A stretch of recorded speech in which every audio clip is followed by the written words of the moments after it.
allegiance to the flag of the United States of America, and to the republic for which it stands, one nation, under God, indivisible, with liberty and justice for all.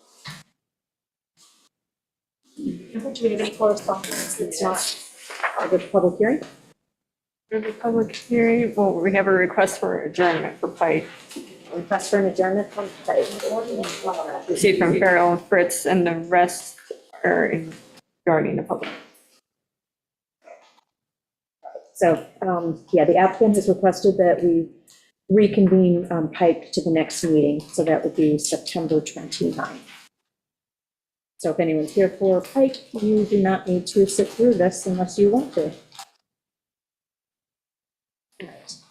Albert, we're going to, Benjamin's dealing with a little issue, so he's not going to read the resolutions. He will still vote and second, so we'll, just the four of us will be reading them. All right.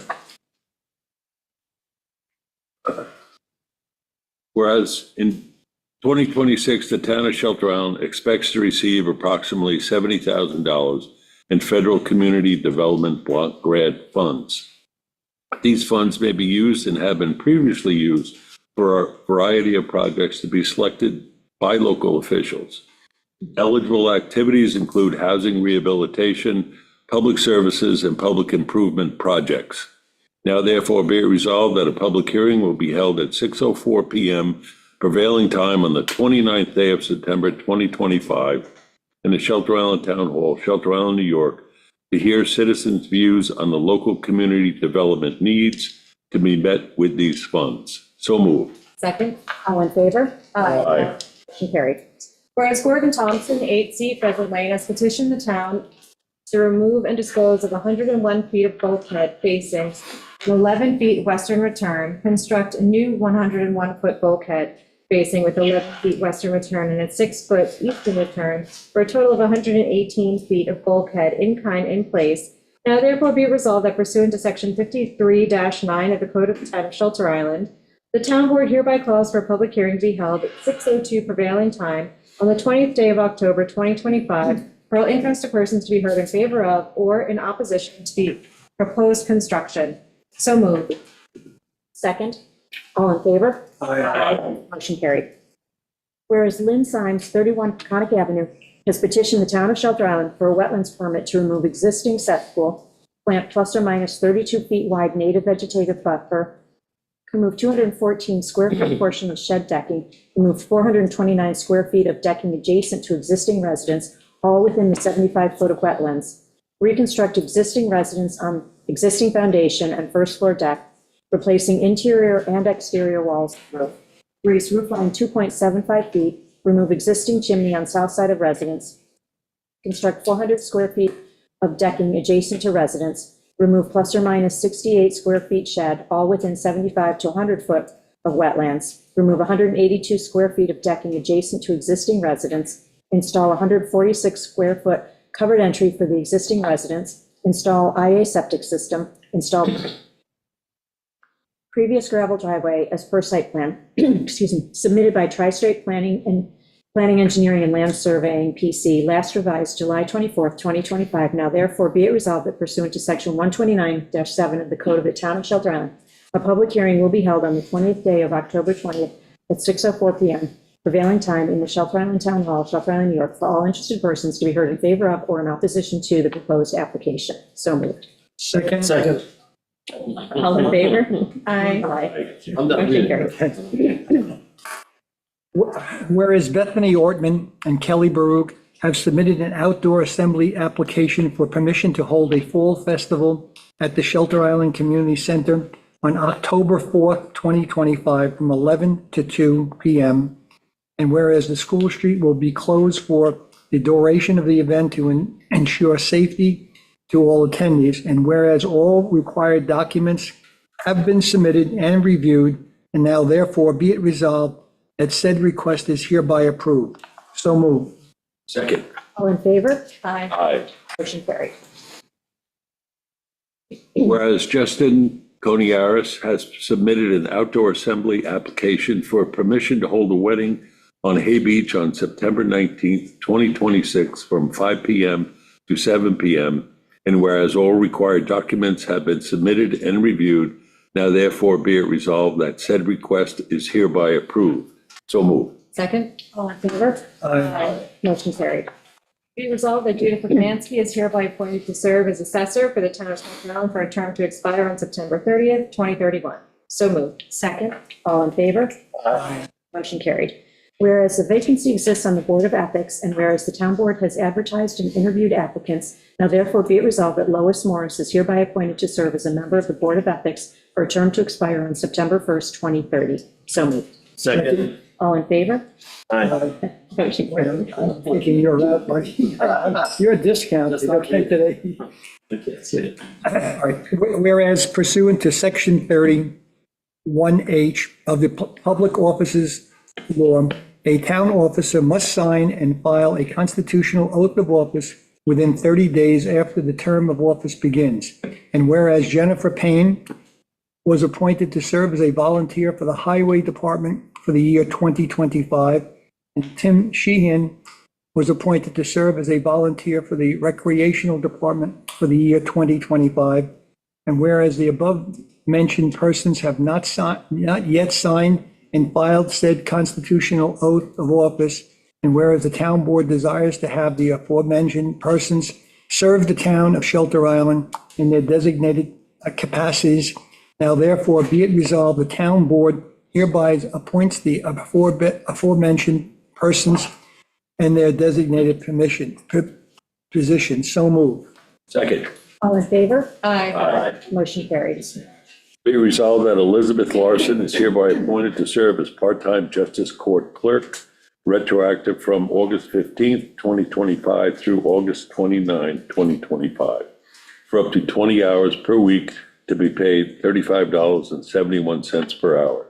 And be it further resolved that Elizabeth Larson is hereby appointed to serve as full-time Justice Court Clerk, effective September 8th, 2025, for 35 hours per week, with a probationary period of 26 weeks to be paid $65,000 per year. So move. Second, all in favor? Aye. Abstentions? Aye. She's my sister. Yes, motion carried. Be resolved that Sarah Mundy is hereby appointed to serve as part-time temporary recreation aide retroactive from September 3rd, 2025 through June 26th, 2026, for $16.25 an hour per week, except for school holidays and breaks per the 2025 to 2026 Shelter Island Union Free School District calendar, to be paid $26 per hour. So moved. Second, all in favor? Aye. Motion carried. Be it resolved that Emily Parson is hereby appointed to serve as part-time temporary recreation aide retroactive from September 3rd, 2025 through June 26, 2026, for 16.25 hours per week, except for school holidays/breaks for the 2025-2026 Shelter Island Union Free School District calendar, to be paid $26 per hour. So moved. Second. All in favor? Aye. Motion carried. Be it resolved, the town board hereby declares the following equipment to be surplus: Xerox Work Center 7225 copier printer, serial number LX5784219. So moved. Second. Discussion. Albert, in answer to your question earlier today, that was in the building department, and it was pretty old, and Xerox refused to service it anymore, and that's why it's being surplus. Okay. All right. All in favor? Aye. Aye. Aye. Motion carried. Be it resolved that the town board of the town of Shelter Island hereby authorizes Ken Lewis, Highway Superintendent, to issue the necessary undertaking documents to New York State Department of Transportation for the purpose of obtaining a permit to complete the ADA compliant space on New York State Route 114 and Bridge Street. So moved. Second. All in favor? Aye. Motion carried. Be resolved that the Assets Management Policy for the year 2025 is hereby adopted and shall be implemented and fully and effective immediately. So moved. Second, all in favor? Aye. Motion carried. Be it resolved that the supervisor or designee is hereby authorized and directed to execute the agreement between the town of Shelter Island and the Presbyterian Church for leasing the use of certain premises in support of the nutrition program ending December 31st, 2029. So moved. Second. All in favor? Motion carried.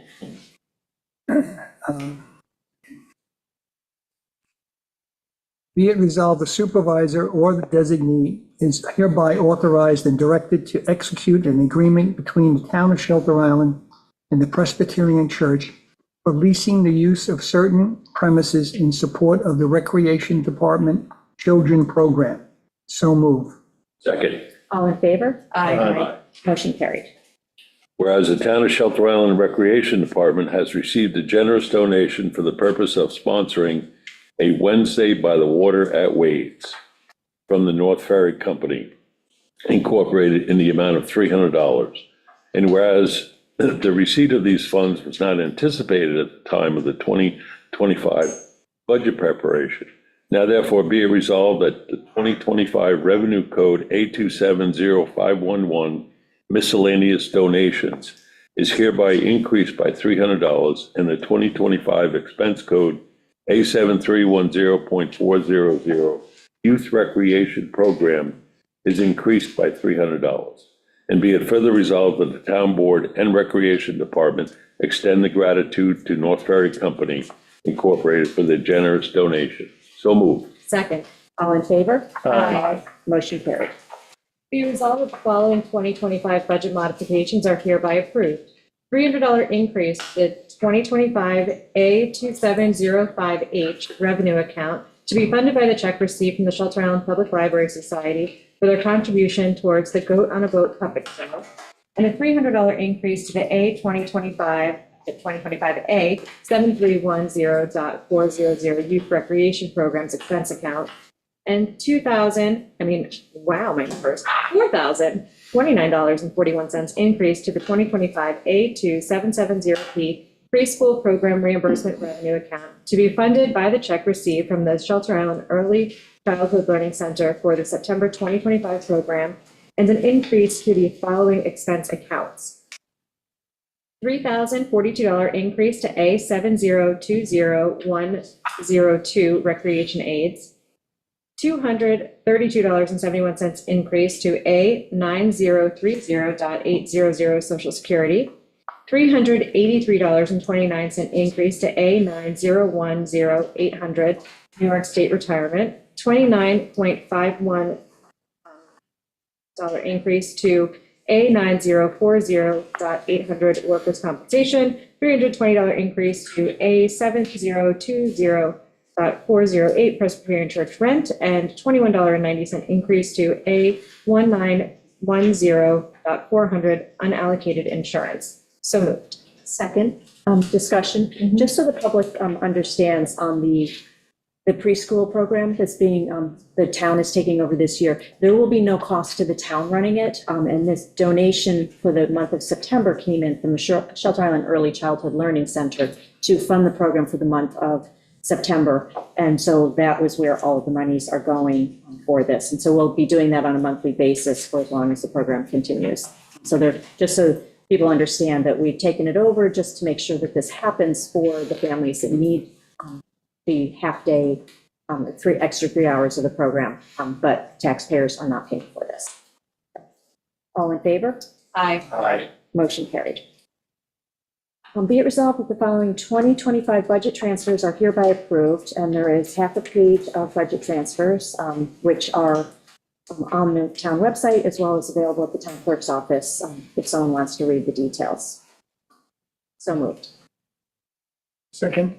All in favor? Aye. Motion carried. Be it resolved, the supervisor is hereby authorized and directed to expend the sum of $3,000 from the A3120.491 PD contracts account to All Traffic Solutions for a one-year renewal. So moved. Second. All in favor? Aye. Motion carried. Be resolved that the supervisor is hereby authorized and directed to expend the sum of $63,596 from the A3120.491 Police Department contracts account to the town of South Hole for the police dispatch agreement for the year 2025. So moved. Second. All in favor? Aye. Motion carried. Be it resolved that the supervisor is hereby authorized and directed to expend the sum of $2,184 from the A3120.491 PD contracts account to Motorola Solutions for the Vigilant Service Package. So moved. Second, all in favor? Aye. Motion carried. Be it resolved that the 2025 general claims numbered 1517 through 1715 in the amount of $197,550.44, and 2025 highway claims numbered 154 through 179 in the amount of $99,356.04 are hereby approved for payment as audited, and the supervisor and/or any town board member is hereby authorized and directed to sign the approval for payment of same. So moved. Second. All in favor? Aye. Motion carried.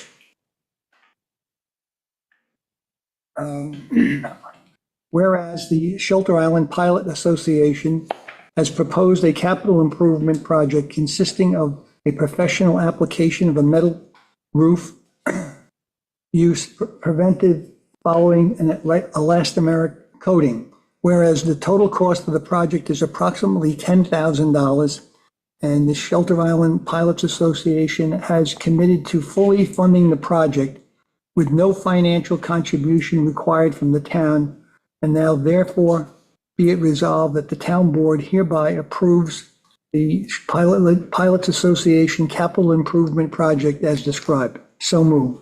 Second. All in favor? Aye. Motion carried.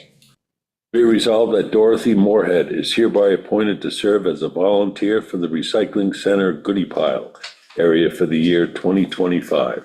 So moved. Second. All in favor? Aye. Motion carried. Be it resolved that James Garrity is hereby appointed to serve as a volunteer driver for the senior center for the year of 2025. So moved. Second, all in favor? Motion carried. Be it resolved that Edward Cotta is hereby appointed to serve as a volunteer for the Recreation Department for the year 2025. So moved. Second. All in favor? Aye. Motion carried. Be it resolved that Susan Brewer is hereby appointed to serve as a volunteer driver for the Senior Center for the year 2025. So moved. Second. All in favor? Aye. Motion carried.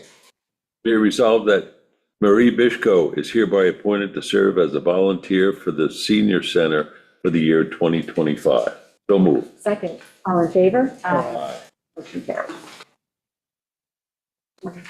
That's it for resolutions, so we will adjourn the meeting and go to our first public hearing.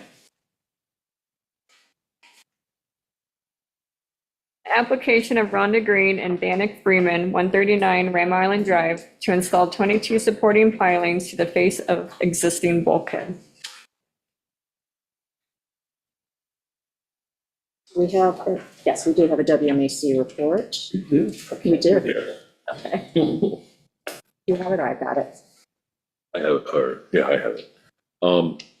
It's a,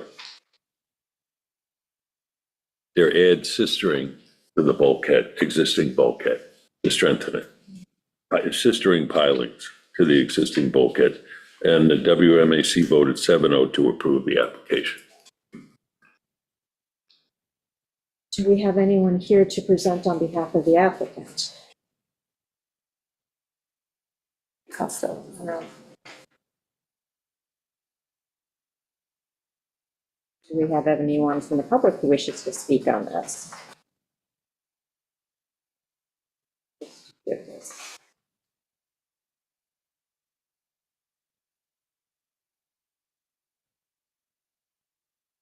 Anyone on Zoom?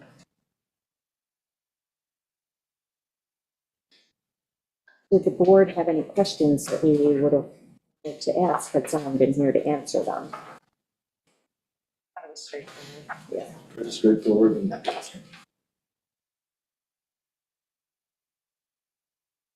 Does anyone have any objection if we close this hearing then? Okay. No. Make a motion to close the hearing. Second, all in favor? Aye. Or if you want to, Yeah, the Taranto bulkhead. first Amber has to read the, Sorry. Okay. apologize. Application of Ann and Joseph Toronto, 90 Gardner's Bay Drive, to reset approximately 152 feet of rock revetment, drop elevation of toe stone approximately 3 feet, place in filter fabric and bedding stone, fortify rock revetment by adding 1 row of 1 to 2 ton stone where necessary. Top of wall, maximum elevation 10 feet. Fill the disturbed area with clean truck and fill approximately 20 to 30 cubic yards. Revegetate disturbed area with Cap American beach grass. Bluff area and top of bluff to top of rock wall will be planted with beach grass 12 inches off center. The WMAC voted 7-0 to approve. Do we have anyone from the applicant? That's what I'm saying, doesn't look like it. Is there anyone from the public who wishes to speak on this? Anyone on Zoom?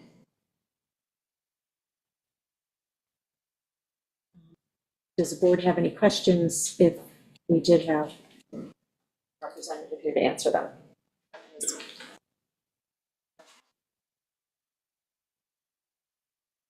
Make a motion to close this. Second, all in favor? Aye.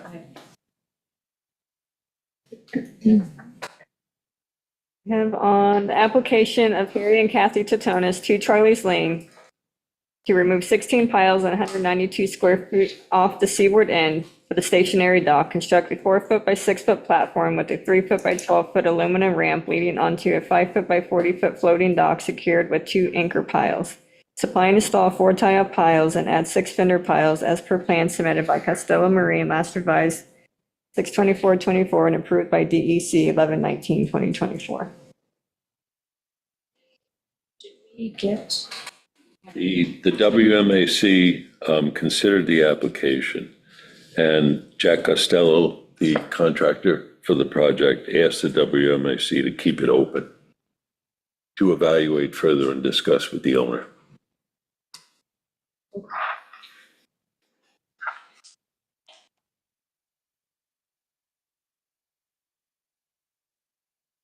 is there anyone here on behalf of the applicant?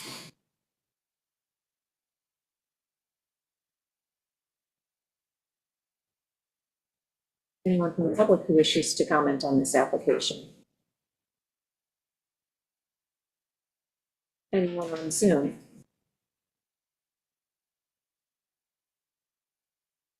Since we do not have a WMAC report, we will adjourn this to the September 29th meeting. All in favor of that? Aye. Great, thank you.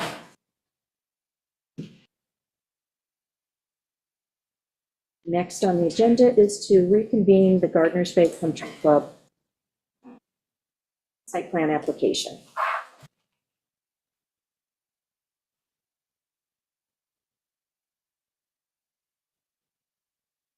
Evening, members of the board. My name is John Denton, and I represent the applicant. Thanks for the opportunity to give you some more information and also to respond to a letter that we received a few days ago from the PV Properties Association. But most of it will be answering, hopefully further answering the questions that you had. You had a list of questions, and we had a lengthy response to that.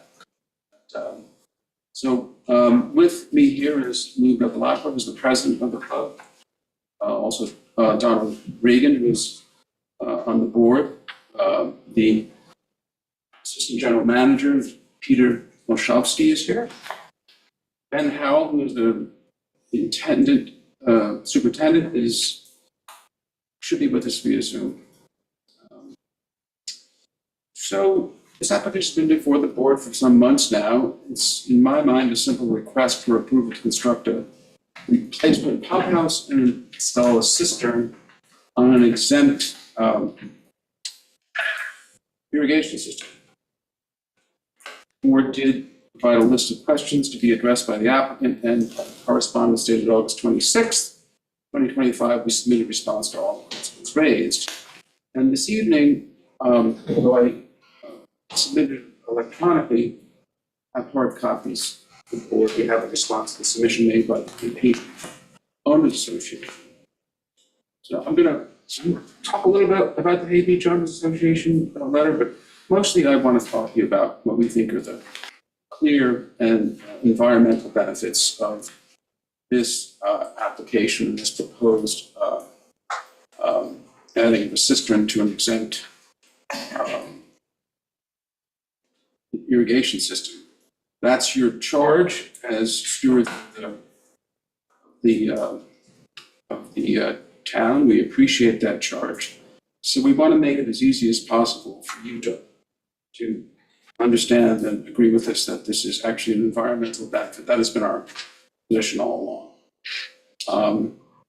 Most of what has been brought up in terms of opposition has been to an application that was withdrawn to make some additions or changes or extensions to the system. And that's been withdrawn. So what you have before you is a simple application to add cistern and to replace the well house. Just quickly about the Gardner's Bay letter, the Hay Beach letter. There's a claim that there's been an illegal expansion of the system. We did submit, and we'll submit again by letter tonight, an as-built of the system. We think, as I've stated in the past, this is a very helpful baseline for seeing what's there now. And by the way, I know that at least one board member has been able to view the site. I walked the site. We submitted drone shots of the site.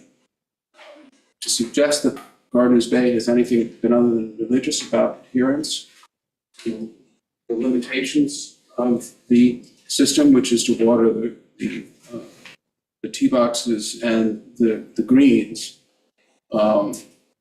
There's just no factual there's just no factual basis for that. I know Mr. Ruby. Sorry, said John, sorry. No, that's okay. The Hay Beach Association wanted Mr. Ruby to visit the property. To what end? We don't see that that's necessary. We've submitted, it's made part of the application as of the existing system, so that's establishes a baseline. It gets a little difficult. It gets a little funky. I don't know how else to say it. Mr. Ruby may now be a member of the Water Advisory Committee, but it would appear as an objector.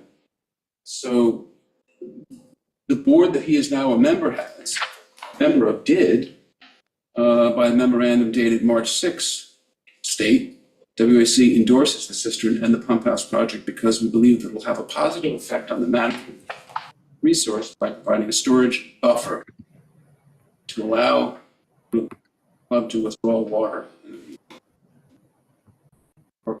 a measured way. So we would object. We don't think it's appropriate to have Mr.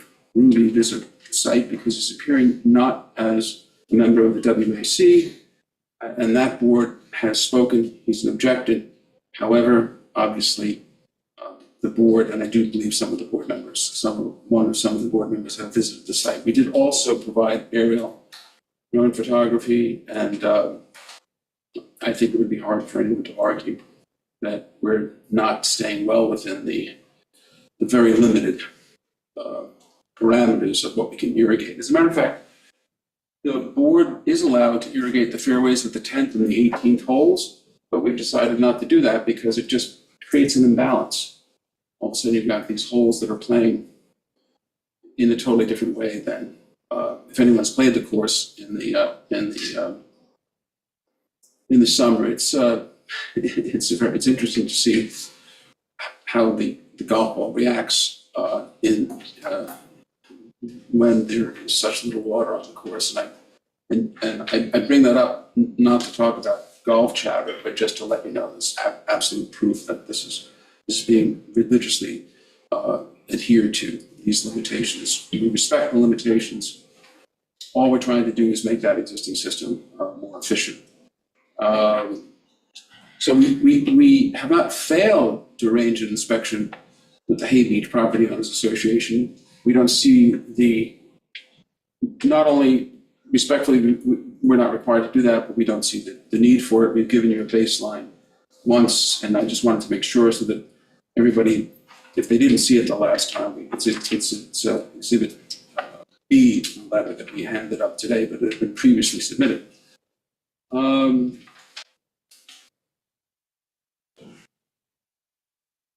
In our August 26, 2025 submission, as I grind through this stuff, all the information on this, it just keeps on coming up, the benefits of this application, and also how respectful the members of the club, who have nothing other than to have this whole, not only the club, but the community flourish, how respectful they have been. There's a question about how much water is being pumped, and there's intimations that we're pumping more water. These are reported to the DEC every year, every single year. Annual reports were filed, DEC have been provided to the board. The club has not exceeded the maximum annual draw permitted. Indeed, the highest water usage within the last 7 years was approximately, all 7 years, they gave you the info. And these are meters right on the wells, 1 million gallons less than permitted under the DEC permit. So we've been very, very tight about that. Then we also submitted an executive summary of the aquifer impacts prepared by hydrologist WSP. And forgive me, this stuff is so helpful that I am going to take a little bit of time to read it in specifically. Because there was some sort of, Gross's people said there may be impact on surrounding wells. It was purely speculative, but our study shows quite the contrary. The Gardeners Bay Country Club irrigation well is operating within safe hydrogeologic limits. The pumping draws water from a robust, high transmissivity, that's a tough one. I guess it means it's high transmission aquifer, causing only localized down draw and allowing for quick recovery. Offside wells and the aquifer at large are not adversely impacted, and there is a minimal risk of intrusion, saltwater intrusion, given the moderate withdrawal rate and substantial freshwater zone. These findings confirm that the current irrigation withdrawal is sustainable and has no significant negative impact on the aquifer system or neighboring water supplies. That's really, really important because one of the concerns has been, and one of the concerns, I understand by the board, there's some negative environmental impact, and that simply is not the case.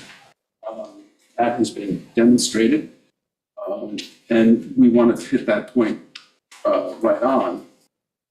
And that's is Exhibit D to your letter.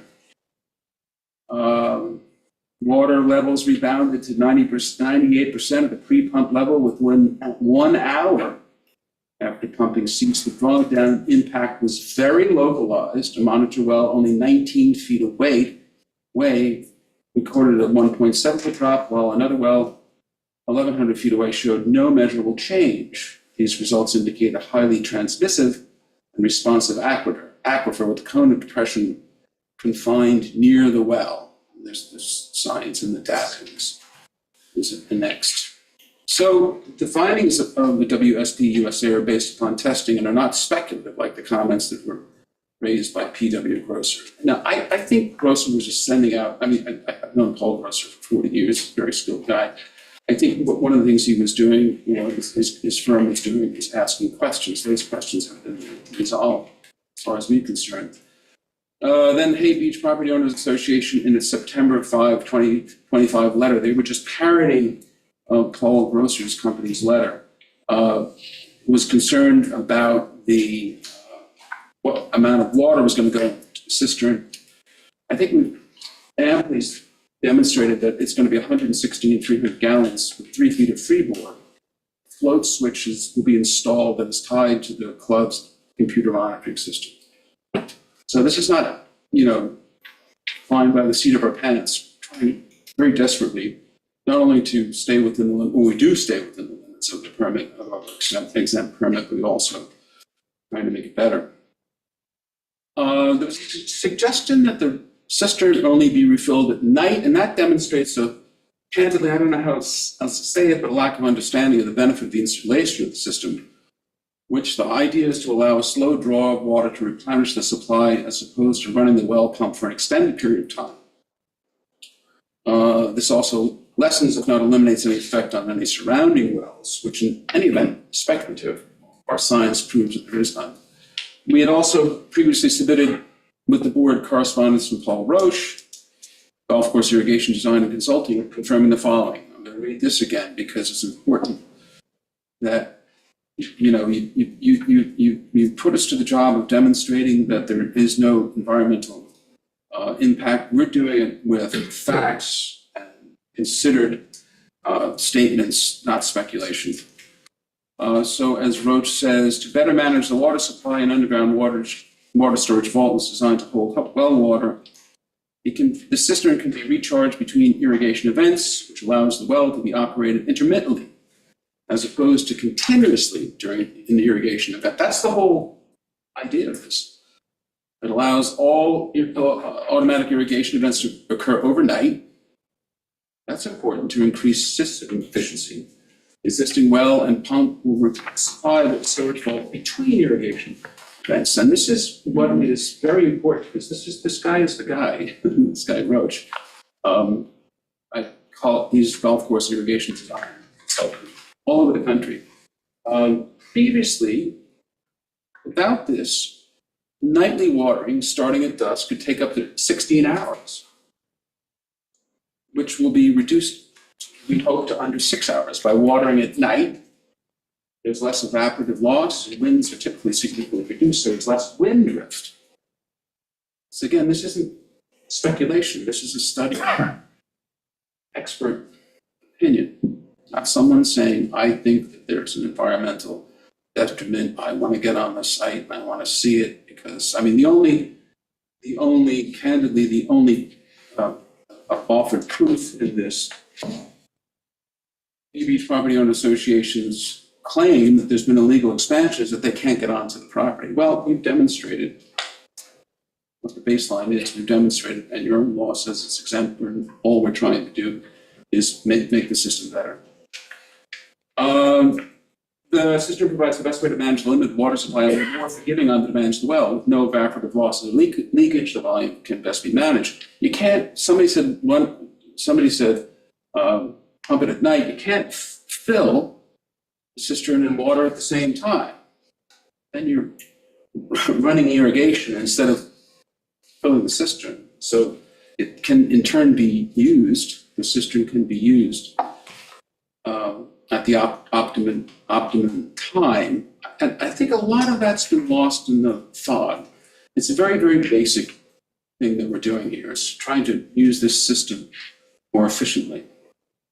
And that means they're good stewards. And that means that they're environmentally responsible. And that means they're trying to use this natural resource more efficiently. The installation will allow for the club to have adequate available water supply for irrigation systems. It's a slow draw of water to replenish the supply within the system. Again, filling the cistern at night will only result in running the well pump for an extended period of time, and it's counterproductive. That's the whole idea.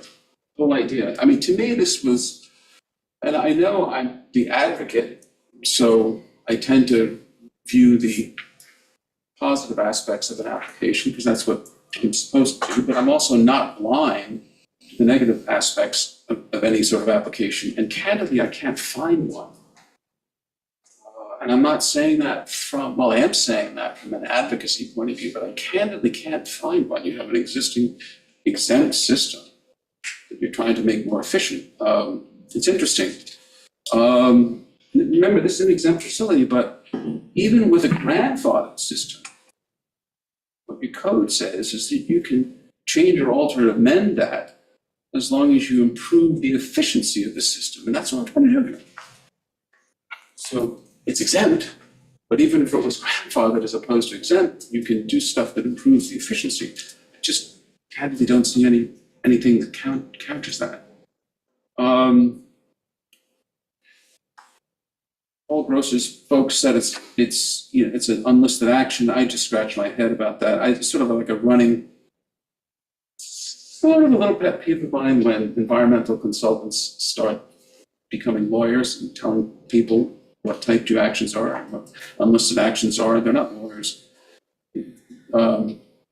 As noted in the secret handbook, if a non-residential facility is not considered part of the gross floor area, it's not considered to exceed 40,000 square foot threshold. So for example, these are some of the examples from the secret handbook. Gas pumps and canopies are not included in the definition of gross floor area for that 4,000 square foot. That's right in the handbook. And the handbook explains the secret regulations. Expansion in a commercial zone of a restaurant where the project involves less than 4,000 square feet, exclusive and outdoor patio for serving patrons in good weather. Type 2 action. But even if you were to take the square footage, you have a cistern at 27.9 feet and a pump enclosure at 15 by 25. It's a type 2 action. And the unlisted classifications of EWGC is simply an error. And by the way, type 2 actions by definition do not have a significant impact on the environment. Requires no further seeker review. And again, I want to reiterate the fact that even if this was a grandfather as opposed to a exempt system, which it is, people seem, not the board, I'm very serious about and very measured about your analysis, but some people seem to think that that definition exempt means nothing. It's a finding that was made in your own town code. They're not changing the exempt irrigation system, but they're trying to make it more efficient through the introduction of the proposed system. Demonstrated not only by Paul Roche, but the Water Advisory Committee and Objective Town Advisory Committee. We humbly believe that this is to be encouraged by the town. We did file a written analysis of the standard review for site plan review. Just go through very quickly. Traffic, obviously, construction of a pump house, question, traffic demand. Interior circulation and parking, no changes to the existing parking. Landscaping and screening, a landscape detail is attached to our June 27th correspondence, previously submitted. The pump house will be located 50 feet from the closest residential line and more than 200 feet from the closest residential structure, and 31 feet further from the property line than the existing pump house. So that's the sort of thing you tend to encourage. Existing development, we're proposing replacing a utility building. There's no increase in density. Natural features and environmental concerns. This was confirmed by our environmental consultant, Teresa Mason. The proposed pump house and cistern will not be located adjacent to any wetlands or water bodies. It's proposed to be located within an existing cleared portion of the property. All the stuff that you look for. We didn't throw a dart against the wall.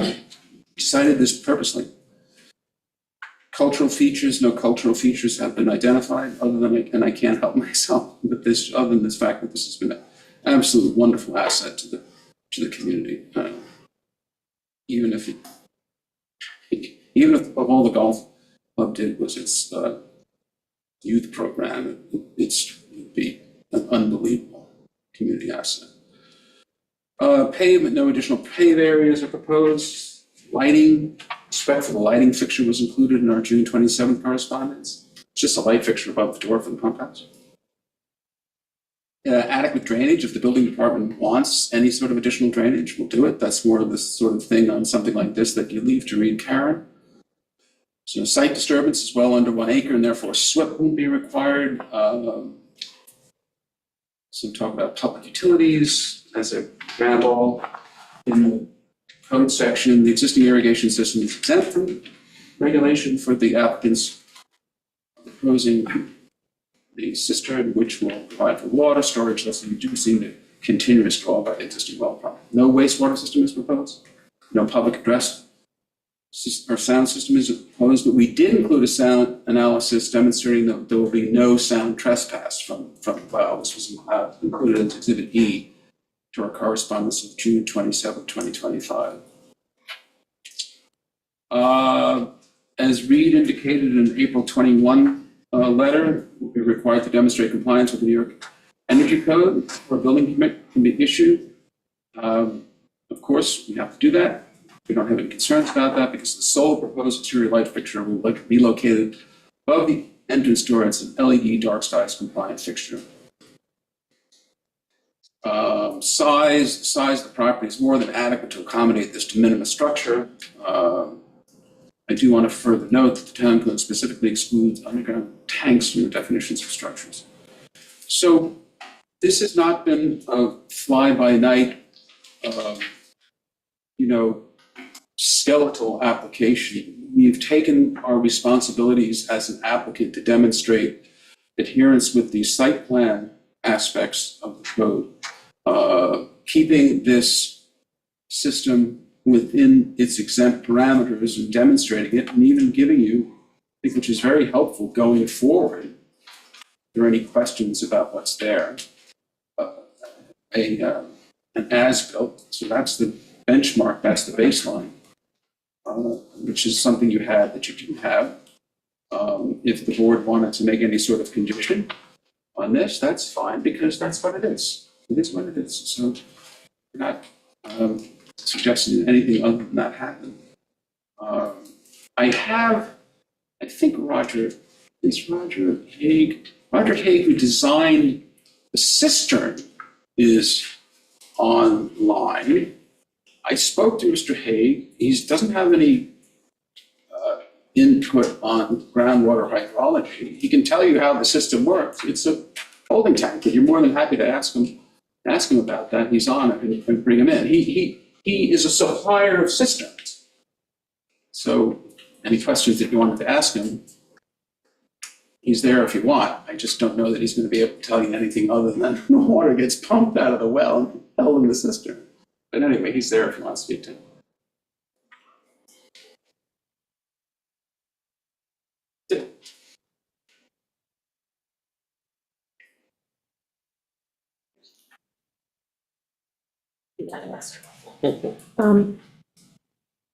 Exhibit B. B, yes. So in your letter, you say it's existing system. Yes. Was this also the pre-2003 system? This is the system that was there in 2003 and the system that is there now. Because we don't have anything anywhere that cites that.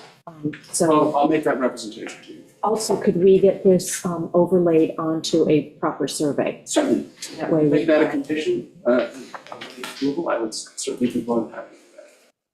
I'm not going to say anything different there, but we'll put it on the survey so that you can have meets and bounds and proper description, stuff like that. Or maybe not meets and bounds. That might be well, we can do something. We can get close. Yeah, we can get close. We can delineate it to your satisfaction and to council's satisfaction. Got it. Also, since you have Roger Haig working with you, one of the questions that keeps popping up is the actual size of this cistern. There seem to be a couple of conflicting numbers.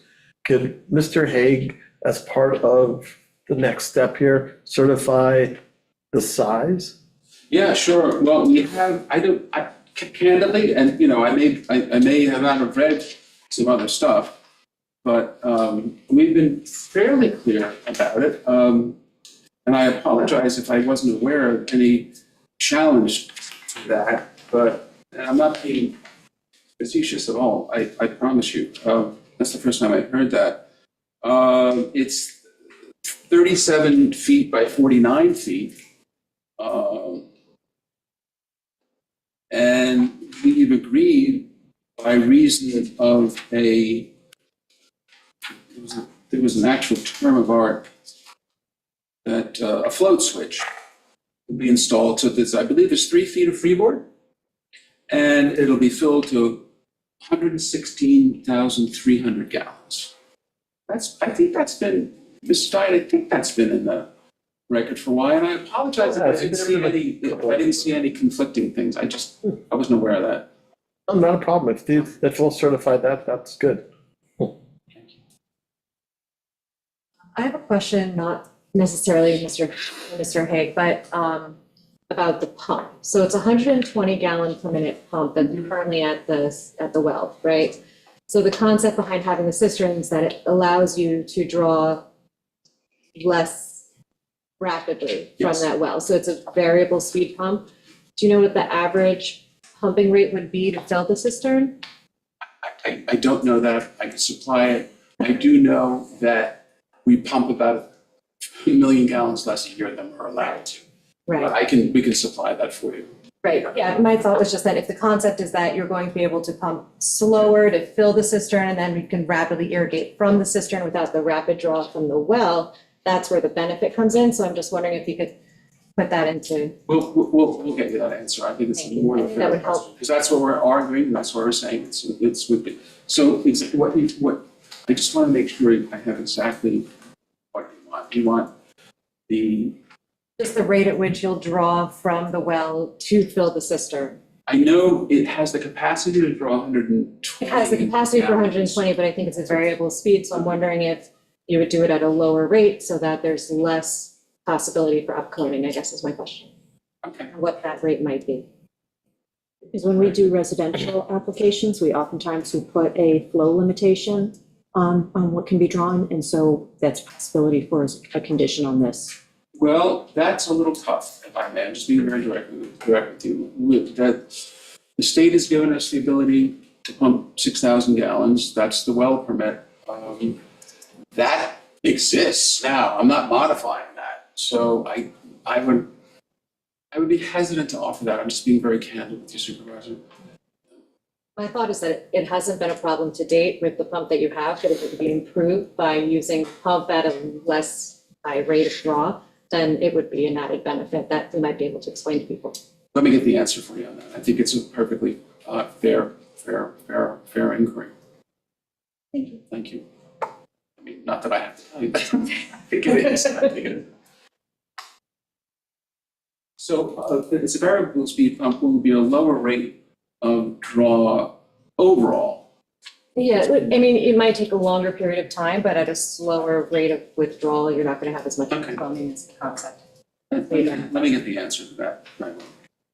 That's probably something that Mr. Roche is with. He's the man on that stuff. Let me see what he says. I hope I can give you an answer. That's not me being pessimistic. I'm just saying. I hope I get an answer. Yeah, that's.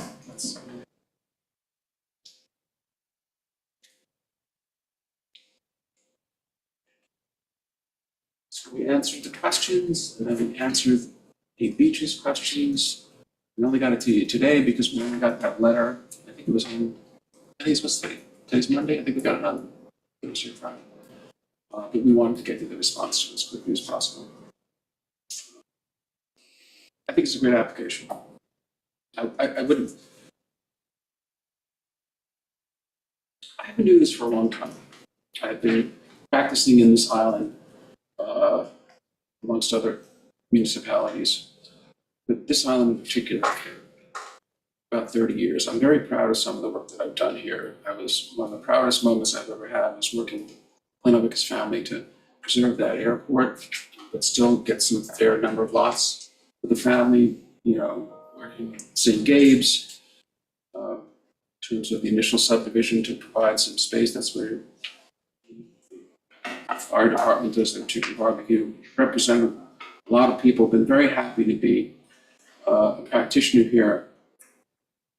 I don't engage in representing people unless I think that the application is one that should be because land use is so very heavily regulated on the East End for obvious reasons. I'm not a hair legger, I'm not a Shelter Island native. I'm a parent from Southhold and a parent from Southampton, so I still think that I'm an old-time East Ender.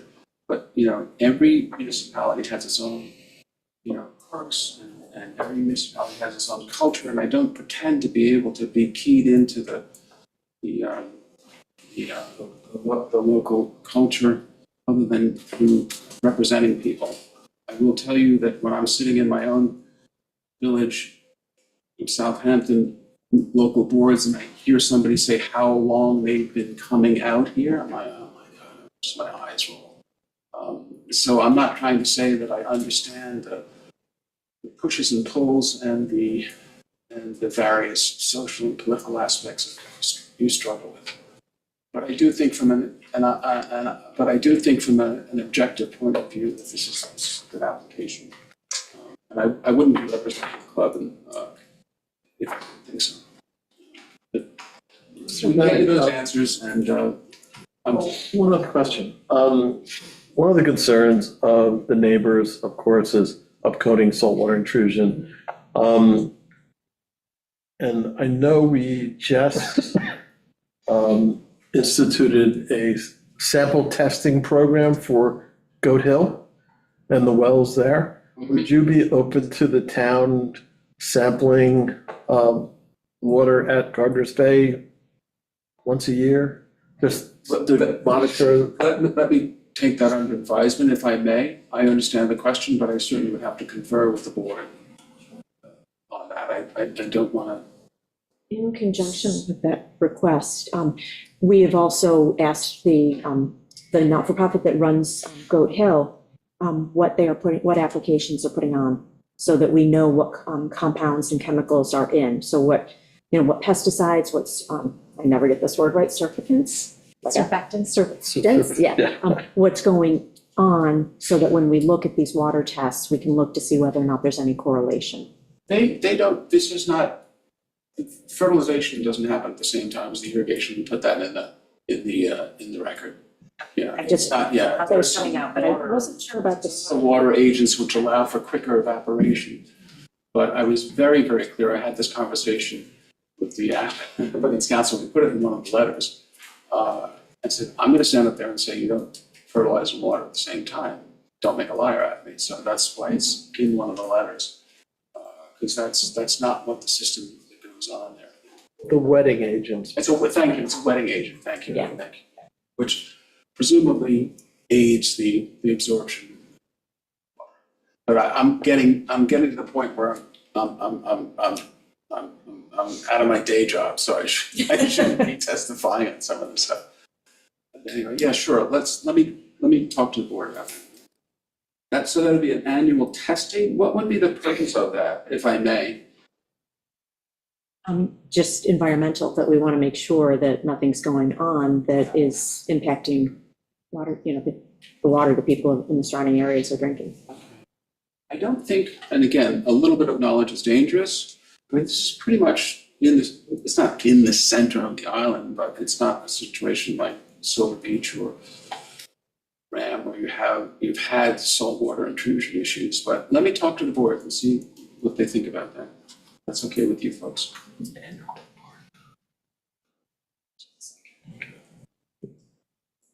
Anybody else with another question? Keep my notes.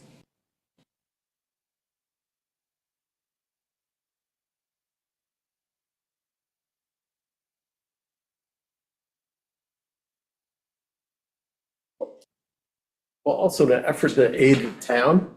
I mean, Gardner's Bay Country Club has to produce a report to the DEC every year.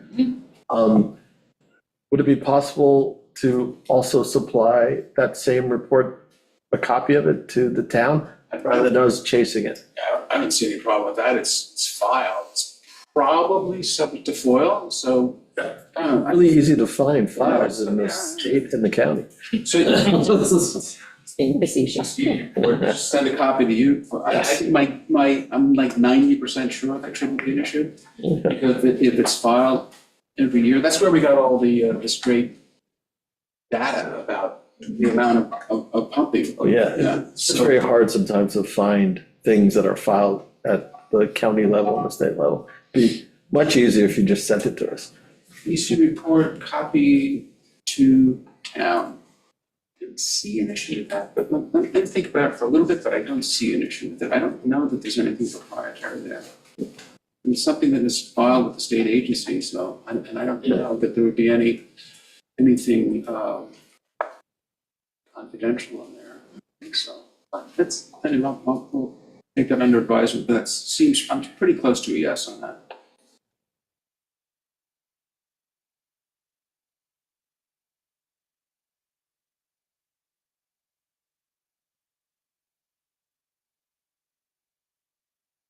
Anyone else on the board?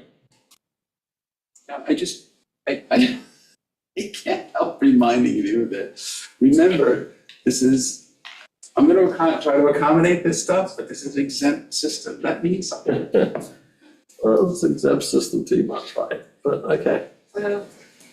But I'm not modifying the heads, I'm not modifying any of the areas that are subject to irrigation. But in any event, that could get to be semantic, so I'm both sides of it. Caitlin, do you have any questions? I do not have any questions for the applicant, but I would like to address the board.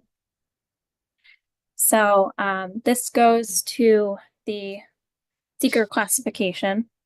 And And Caitlin, if you could just state your name for the record. I just realized sorry, I called on you, but no. Caitlin Keim, Senior Environmental Planner with PW Grosser Consulting. Thank you. You're welcome. So going back to the seeker classification, this firm in our July 8th letter, we still hold the position that this is an unlisted action, which was reviewed in coordination with Stephen Leventhal, the interim town attorney, who also agreed with the interpretation of that. This is a recommendation by us to the board. The board will still need to classify the action as they see fit, whether it's type 2 or unlisted. And my recommendation is to have that conversation with the new town attorney. I would agree. Thank you. Thank you. Thank you, Caitlin. So board questions, I'll open it up to the public.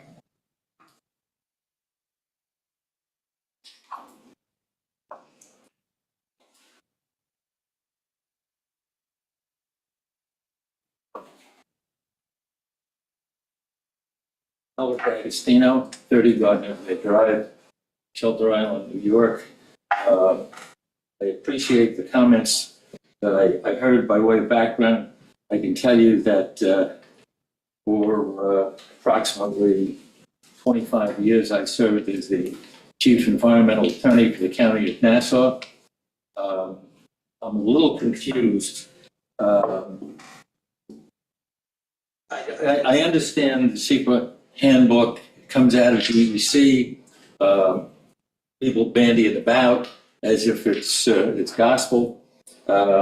It's editorial comment from bureaucratic staff to try to make things more digestible.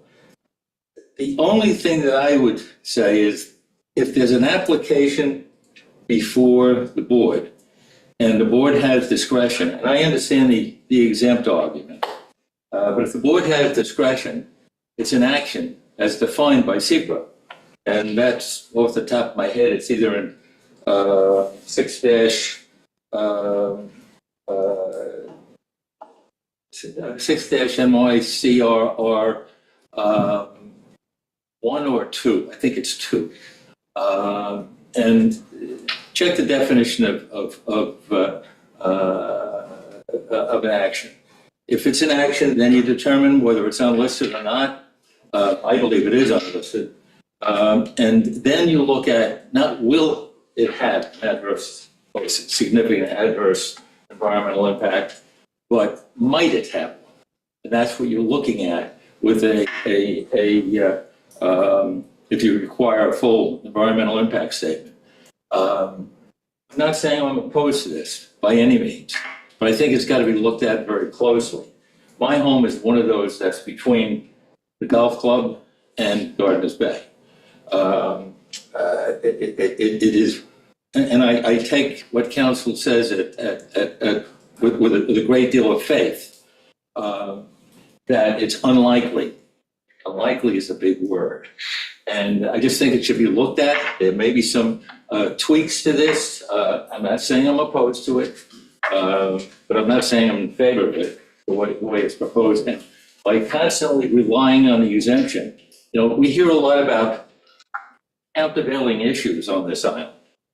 We don't want water consumption, but every residential single-family zone has a right to put an ADU in it, and that makes it potentially two-family.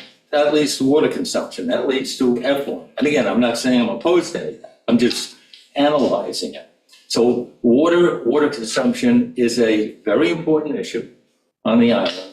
And, but I would like to stress that I'm not saying I'm opposed to it, but I do believe that it's unlisted, and you have to make the determination if you're being asked to approve anything as to whether or not you're going to request a full environmental impact statement. But exemption is a big word. Thank you very much. Bill? Bill Mastro, on behalf of the Hay Beach Association, I am president of the association. I want to thank you again. This has been a very long, very protracted process, and I don't think it needed to go on as long as it has gone on. Couple of clarifications. We have never officially objected to their application. At the start of the process, the Hay Beach Association was not opposed to the application. What we have done throughout is raise questions and concerns. We have raised these questions not because we're hair shirts, not because we oppose everything that comes down. You guys know me, that's definitely not me. But we are concerned about our neighbors and our environment. Unfortunately, to date, Gardeners Bay has mostly ignored us. The club has never reached out to the association. I don't understand how you could be doing this for all these months and the leadership not reach out once. It could reduce the noise surrounding this matter. Instead, we have mostly been dismissed, even though we are their neighbors. Overall, we've been treated with kind of a disregard. And comically, this is what's kind of amusing, I have been referred to as the devil incarnate. That's true. Please, I mean, it's humorous, but it's also so sad and unnecessary. We have submitted numerous correspondence. We have asked detailed questions, and we have done this. We're all amateurs. I mean, this isn't our ballywick. We're raising this because we care. Some of those questions I ask you to kind of go back and look at because there's a lot of correspondence. I mean, one I still have never gotten an answer to is it even legal to fill a cistern by pumping from wells from the aquifer? That was a little confusing to me. Should there be an audit of what the club submits on their unaudited submissions to the DEC? Although it seems to get glossed over, what's the noise issue really out there? I know Virginia Walker was very concerned. Even though this has gone on for months, let's, kind of consider some of these questions. I'm not going to go over every other one that we had. There's two places I really want to kind of focus. The first is the question of whether Gardeners Bay has illegally expanded its irrigation system beyond the permissible areas. Based upon information that we have from Dave Ruby mostly, the answer seems to be yes, but that we don't know it's definitely yes. This should be an easy issue. It shouldn't be going on for months. It is not addressed and not resolved. If you want to get rid of this issue, why would you object to Dave Ruby, who is a competent person, taking a look and going through the information that he has and he will present again this evening? I mean, what is the reason for the resistance? Yes, they don't have to do it. We would never claim that they had to do this. This is kind of being a good neighbor and kind of saying, hey, guys, you have a concern. This is what's going on. Why why are we discussing something that could have been resolved? To me, the implications are clear. If you're not gonna kind of come forward, I think I know what that means. But I don't know that for sure, that's the implication. And this raises further questions. It raises questions regarding trust, good faith, and most importantly, the message being delivered to the public. Are there consequences for all equally? Are bad precedents being set? As again, this can be resolved. I'm not saying there are, but we can find this out. Then we have the environmental issues. If the cistern is to be utilized as suggested, it will increase the amount of water being pumped and utilized during the most problematic months.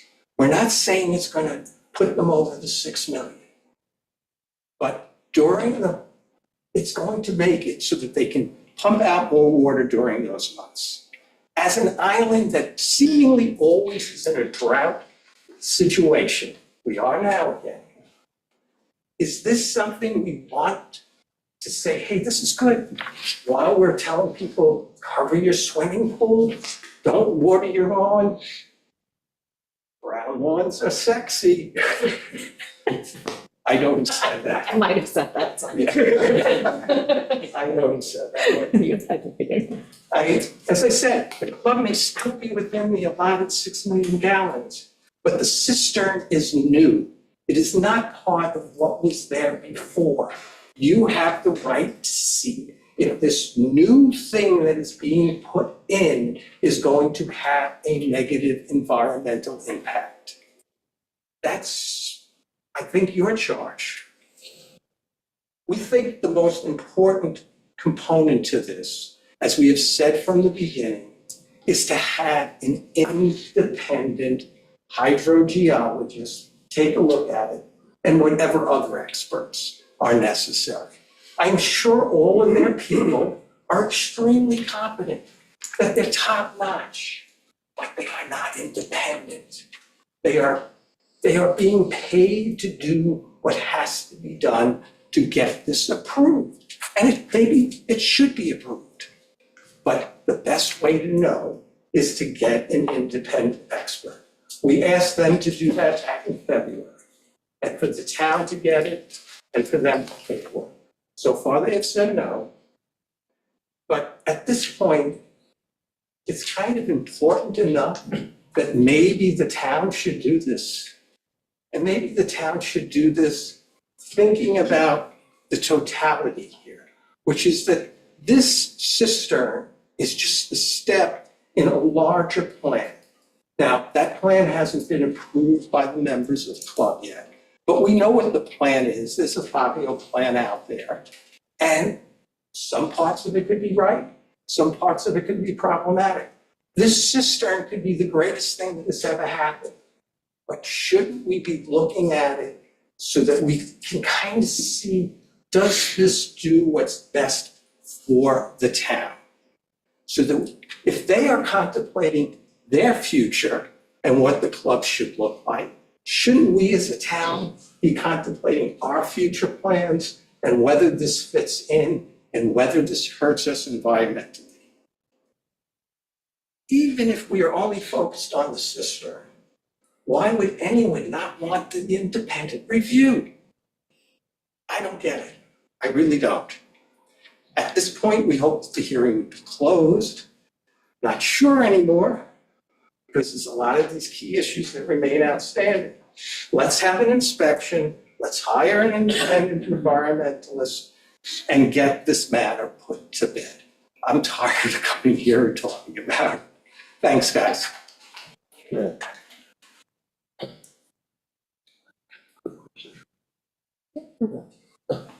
Mr. Bennett, one more quick question. Sure.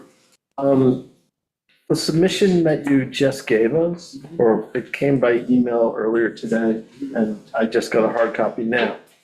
On the Exhibit D, it's an executive summary Yes. of the report from your water person. The entire report hadn't been previously submitted. If you would like, I can get you the full report. That would be That's the great. question. That's my question. Thank you. Excellent.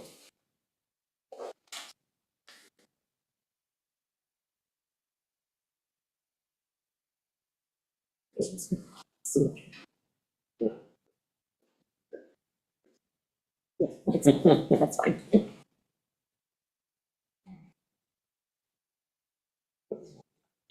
So, put it on the bottom.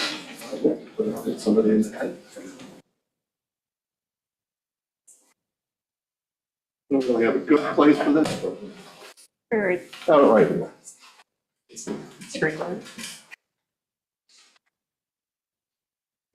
This is, sorry, Dave Ruby, Bay Beach. I was gonna say, it should be pointing towards the board and it should probably be on the camera. Yeah.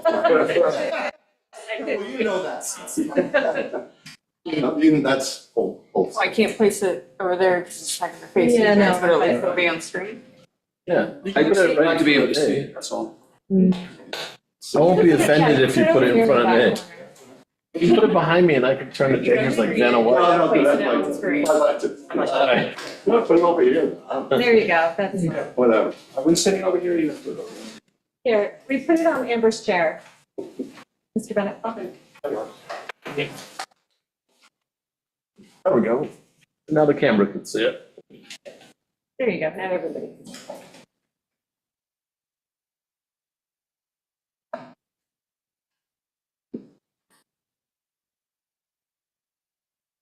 Dave Ruby, Bay Beach. I appreciate Mr. Bennett's referring to me as a certain Dave Ruby, as opposed to the uncertain Dave Ruby. Thank you. I'd just like to briefly read the code. And of course, golf course tees and greens, irrigated fairways existing as of 2003 shall be exempt. I don't see any reference to an exempt system. It's been created from someplace. Well, if we can go through each of the three components, because this is the essential point that I'm making, is that what existed as of 2003, we can determine that pretty good. First thing, let's just start with the tees.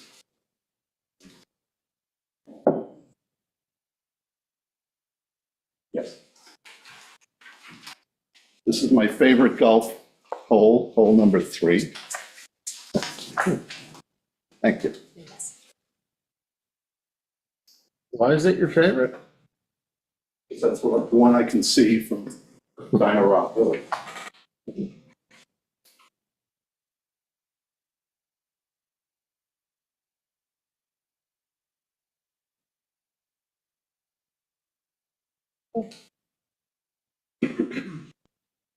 He has this one too, Thomas, but then we should give it to, I only brought 6 copies, so apologies. give it to Amber for the later. Regarding the tees, that's the first picture, right? Label hole number 3. Yeah. Should have a copy. Thanks, Tom. You can easily see 3 tees in that picture, the square green rectangle things On the left? on the left picture.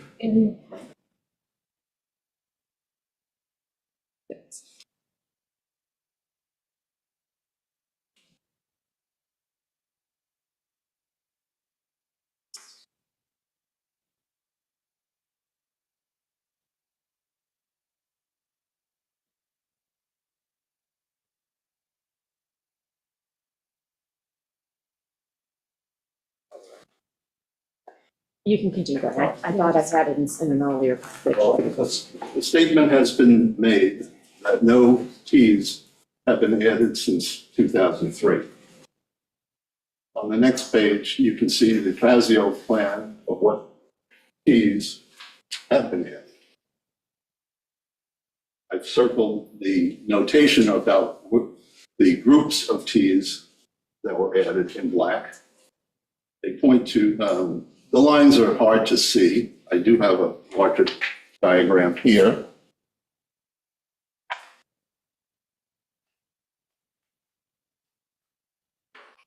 If anybody wants to look at the full size, at least plan of the additional tees, You can see in this case, the notation of new tees and greens points to several different new tees.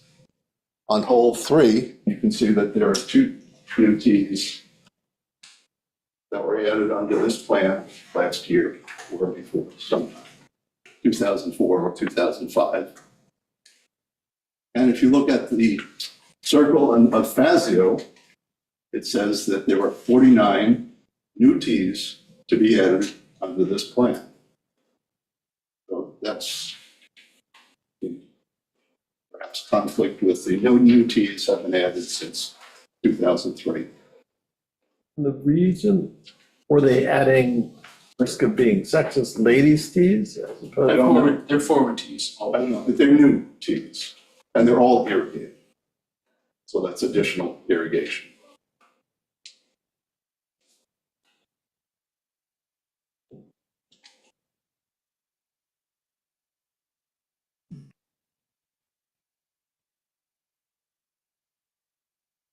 I think we can put that, no new tees as of 2003.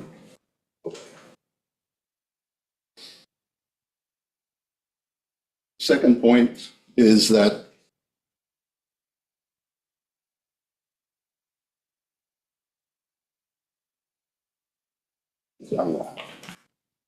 whatever. Yeah. Second point is that the code only permits irrigating greens. You want one more set? Yeah. Yeah, here you go. You don't have to, we got it. The second point I'm making is that the code only permits greens to be irrigated, not sand traps, not the close enough areas, greens. You can see on that, that the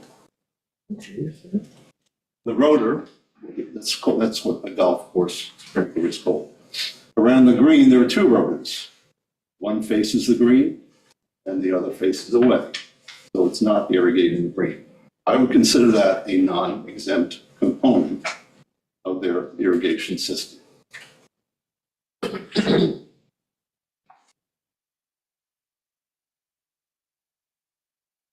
Third question that's been raised tonight is what existed as of 2003. The golf club has presented the answer to us or to their membership first. You want to give another? You'll see that's a color-coded map of the golf course. As the club has annotated on that, the portions that are they highlighted in green were the existing components. And the purple is their expansion components. I think we've established what existed as of 2003. In the purple area, I'm sorry, One more time on that. the green, there's the key is on the bottom of it. Key is on the There you bottom. go. Sorry. I mean, you have the one. You have the one with the purple and green highlighted. I do now, yes. Yes. So the green is what existed as of 2003, which included not only greens, but also non-exempt bunkers and other surrounding areas. And the purple is the expansion plans, some of which have been carried out. Others are even further in the future. The half that has been carried out is about 18 acres. So that amounts to the 36 acres that the club is currently irrigating. There's even more. If you look closely, you'll see that there is a pitchfork, three finger areas even further away from the green in that diagram. That's the next phase, which if this first expansion phase is allowed to go through, then I fully expect that we'll see that in the golf course in the future. And the acreage you just quoted, does that include the fairway for 10 and the fairway for 18? No, that would be in the 18 acres. The additional 18 acres is approximately 1 acre for each of the remaining 16 holes that they installed. That's the whole point of the inspection. As the picture shows, the previous exhibit I handed out, in the fairway, there are two, you'll have to go back, sorry. I don't have the slideshow ready on this, but if you go back to my handout with the picture right on the first page, go to the next page, you'll see the fairway rotors that have been installed. Those are, again, are from number 3. They're nowhere near the green. So they're all going to irrigate in front of the green. They're installed now.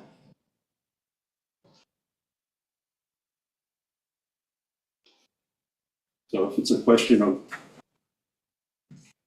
I guess the question should really be phrased, what part of the prior system has been expanded?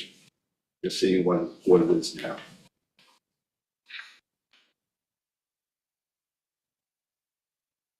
I appreciate the clubs for providing the drone photos and prove that they have new teeth. Just going on to the cistern.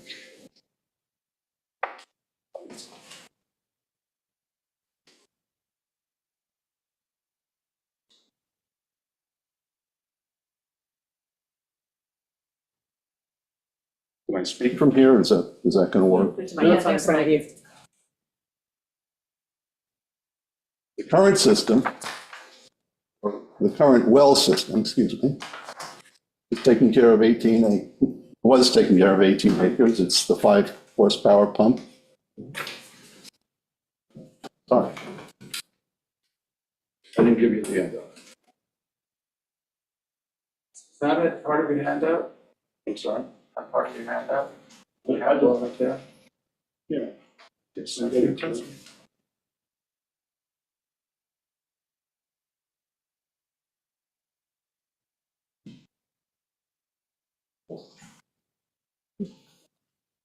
Yeah.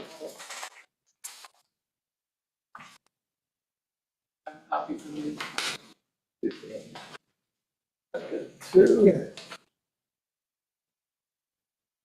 So the current system is a 5 horsepower pump down in the well. The question that it's a variable speed pump, but it delivers 120 gallons a minute. But generally, what they are pumping now would be about 10 hours an evening. So that's a total of 72,000 gallons an evening. That was servicing 18 acres, now it's servicing 36 acres. It feeds directly to the irrigation pipeline.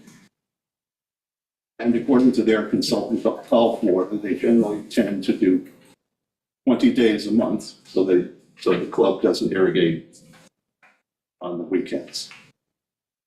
So that would produce a peak irrigation of 1.44 million gallons if you did every 20 days, excuse me. You'll see at the bottom of that exhibit, Gulfwater has estimated that they could use even more than that for even just the existing 18 acres, 1.9 million gallons. That would be, say, in July, if they pumped every day at full duration. If you go over the 3-month peak average, that would be about 1.6 billion gallons. So even with the 18 acres, they could conceivably pump more water than they are now.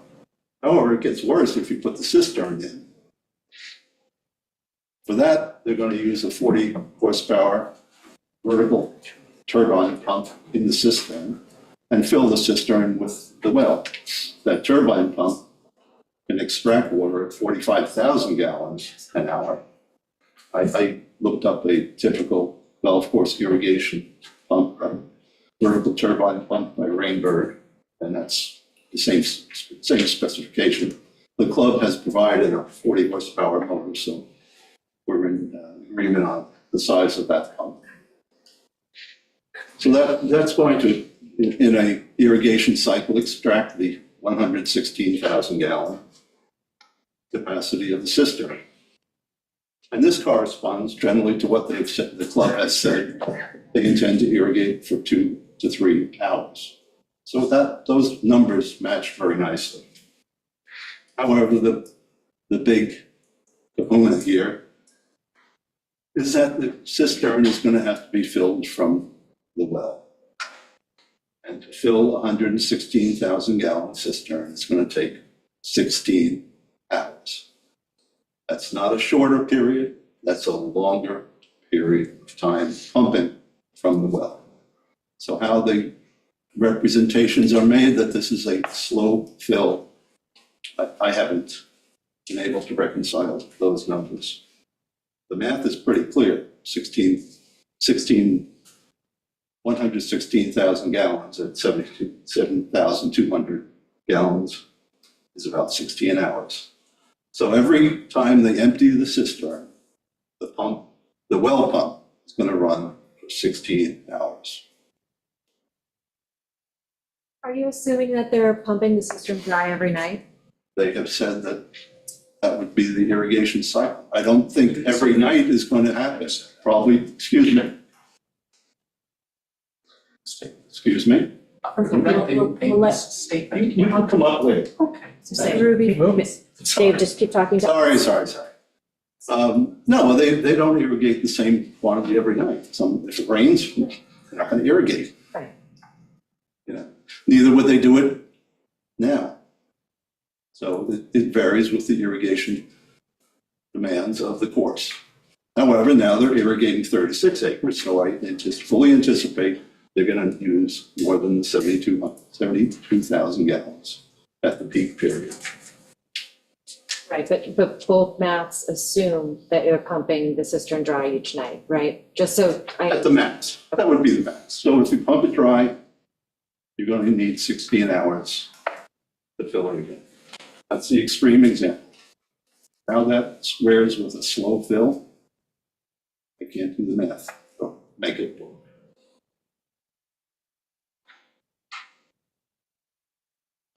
And just to remind folks, I don't know if you remember this, but even the current 7,200 gallons is the swimming pool equivalent. Thank you. Can I just have a couple questions for the witness? He's not a witness. Well, he is. I'm certain, but I'm not a witness. He's a public speaker. Testify. I didn't take an oath, so. But you're done? Yes. Okay, then if you could relinquish the podium.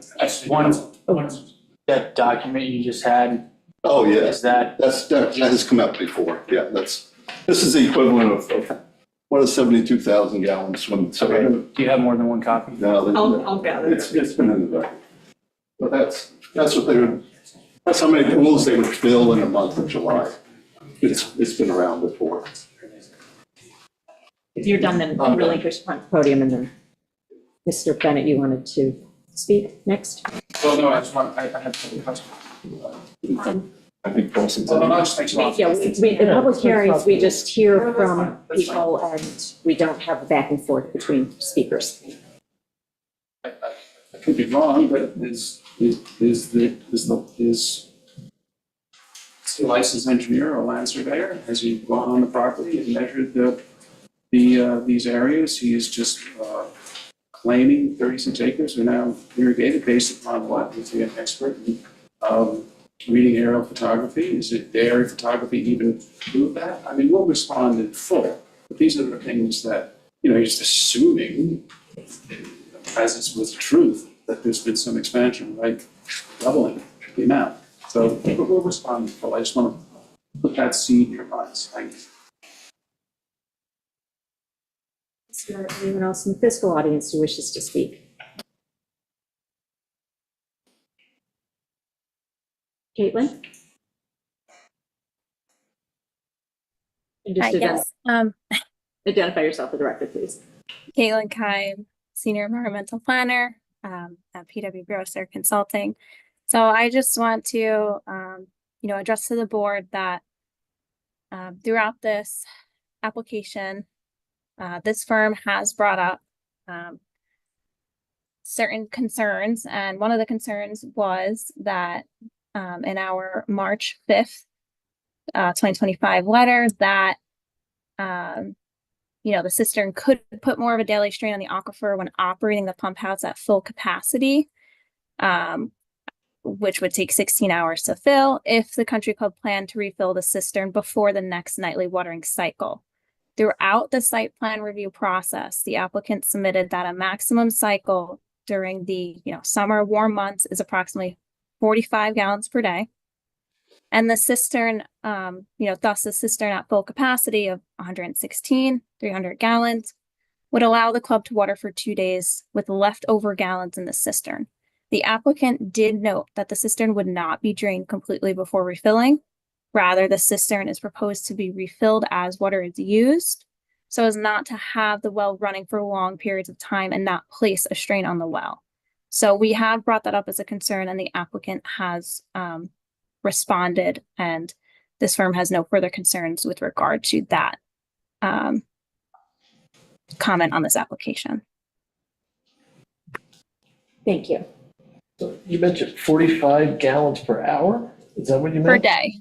Per day. Per day. And I apologize if I misspoke, but 45,000 gallons per day. Unless, okay. That's the maximum.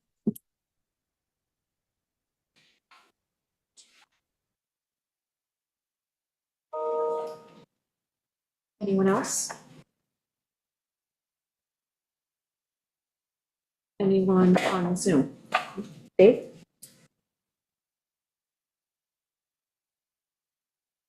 I'd just like to, just a quick analysis of the pumping report from last year. If you assume a 20-day irrigation cycle use for their maximum month, which was September, of 1.265 billion gallons, that's 63,000 gallons per event.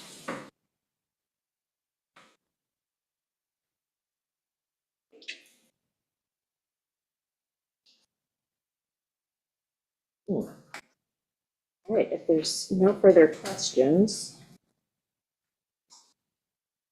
what would the board like to do with this? We have, Well, we just I got was gonna say, we some just- pretty I was gonna say, we got, pertinent information in an hour ago. yeah, I was gonna say, we just got the September 8th package today. We've not had, did we get this up on the website even today? We did get it today. Okay, good. Our options are close, accept written correspondence, or adjourn.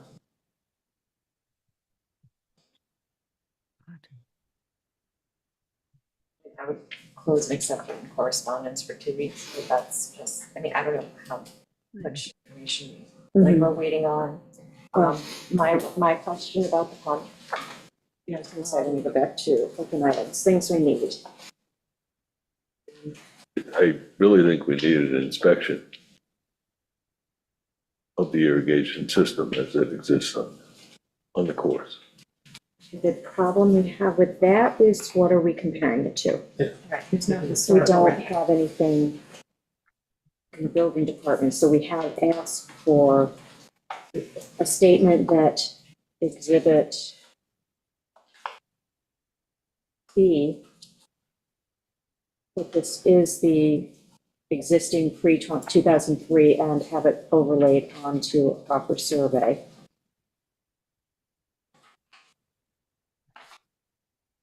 So would you like us, once we get that, Albert, to go and then inspect to make sure if this is the pre-2003? Yeah, I just would like to have an inspection, that's all, of the system. Who do we have do that? What's that? Who do we have do that, the building department? I don't know, I'd want to consider that more further. So I'd be in favor of keeping the hearing open. Then that would be an adjournment. But we've requested that, a statement that it is approved 2003, that it's on a survey. We have requested what the flow rate is on the pumps. Or can that be limited? Sorry, Mr. Diamond.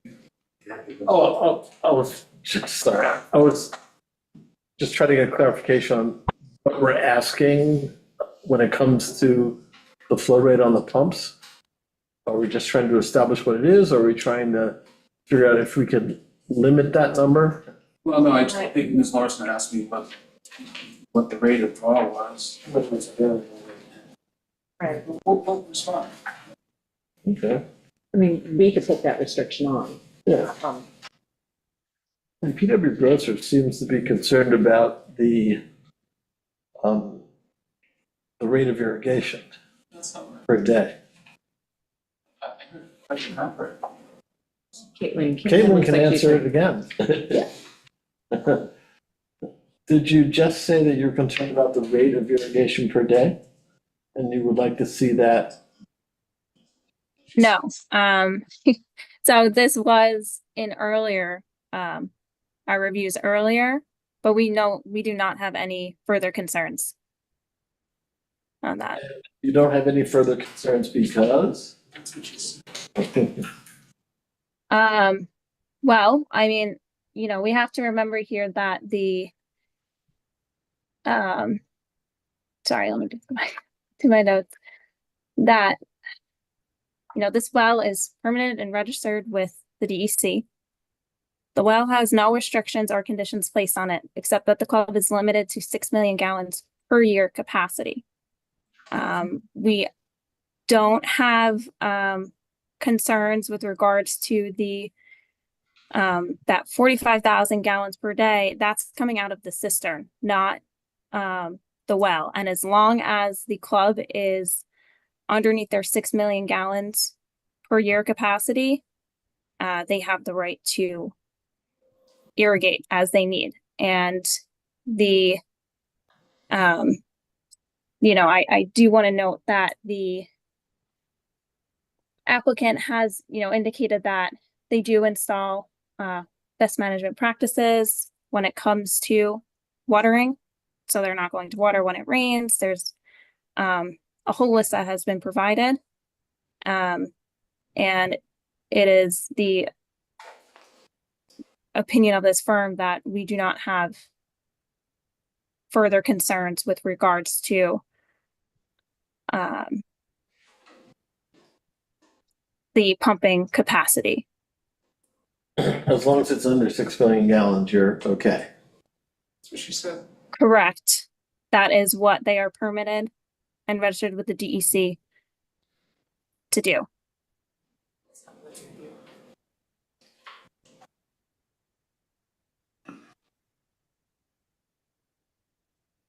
We also have the open question on well testing and what's applied to the greens and fairways.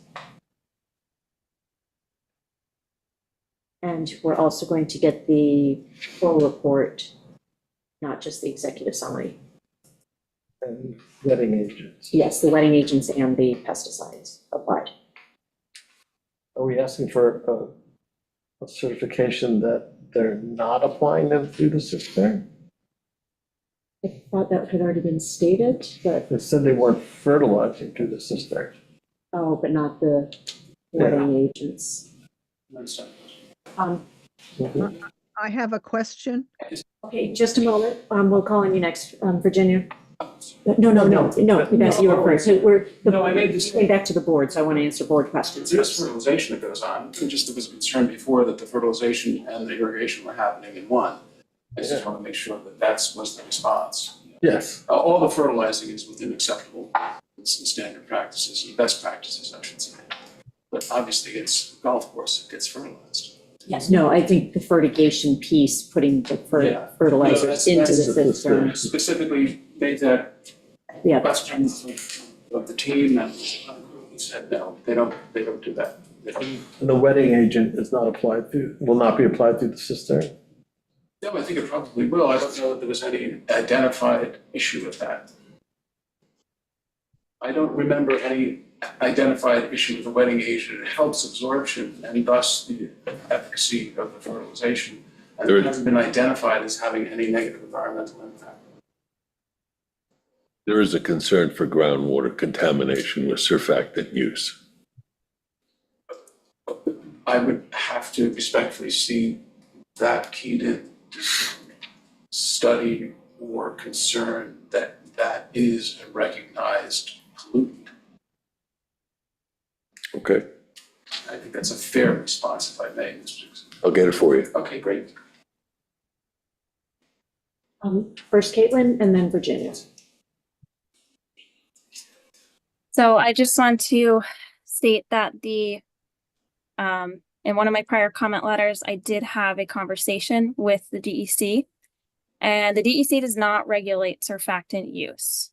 Either surfactants are present or not present, but as far as we are aware, there is no comparative analysis to be done or to determine the impact of its presence. As included in the applicant's documents that have been submitted and indicated in prior testimony, the country club, with regard to pH additives and wetting agents, the country club monitors pH and only adjusts levels on an as-needed basis through fertigation for the better and efficient plant uptake of the irrigated water. And regarding the wetting agents, the applicant has indicated in testimony and submitted materials, they are applied at small rates.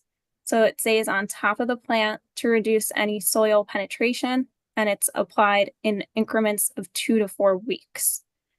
The country club presently does this today, and there are no known issues that we are currently aware of today.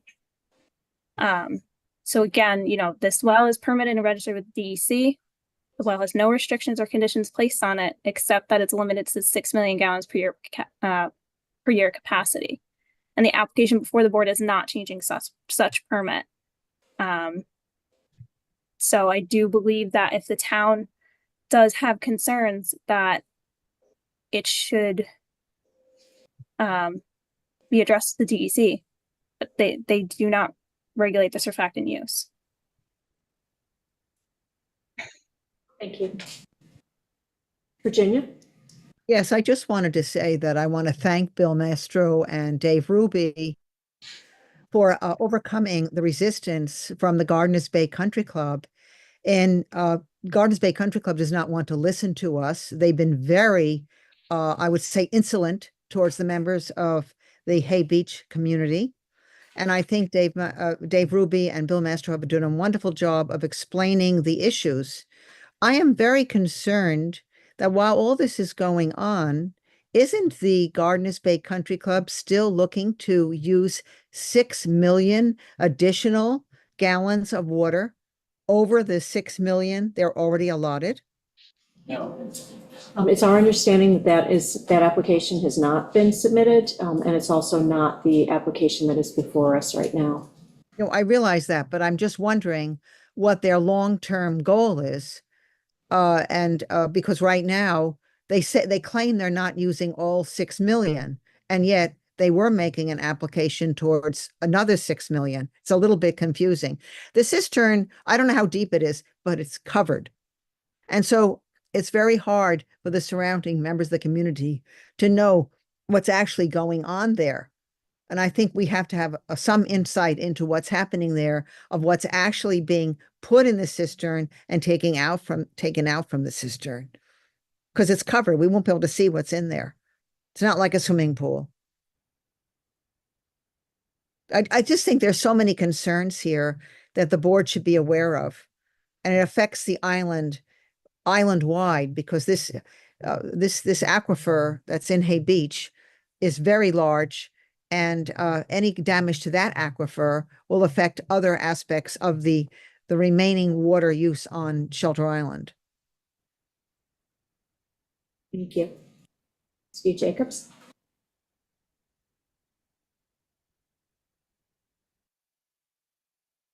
Stephen Jacobs, that's with a PH. I just want to make two very brief points. First, just to set the record straight, I think it was 3 years ago, the club applied to the DEC for an additional 6 million gallons above their current annual limit. Actually, it was a little more than 6 million gallons. They requested more. The following January, I think it was 2 years ago, although I may be off a year, the DEC responded with a 3-page, single-space list of concerns about the application, including, among other things, the risk of saltwater intrusion. So far as we know, and I believe confirmed in fairly recent correspondence from the club, although they aren't currently pushing the application, they have neither abandoned the application. To address that, Stephen.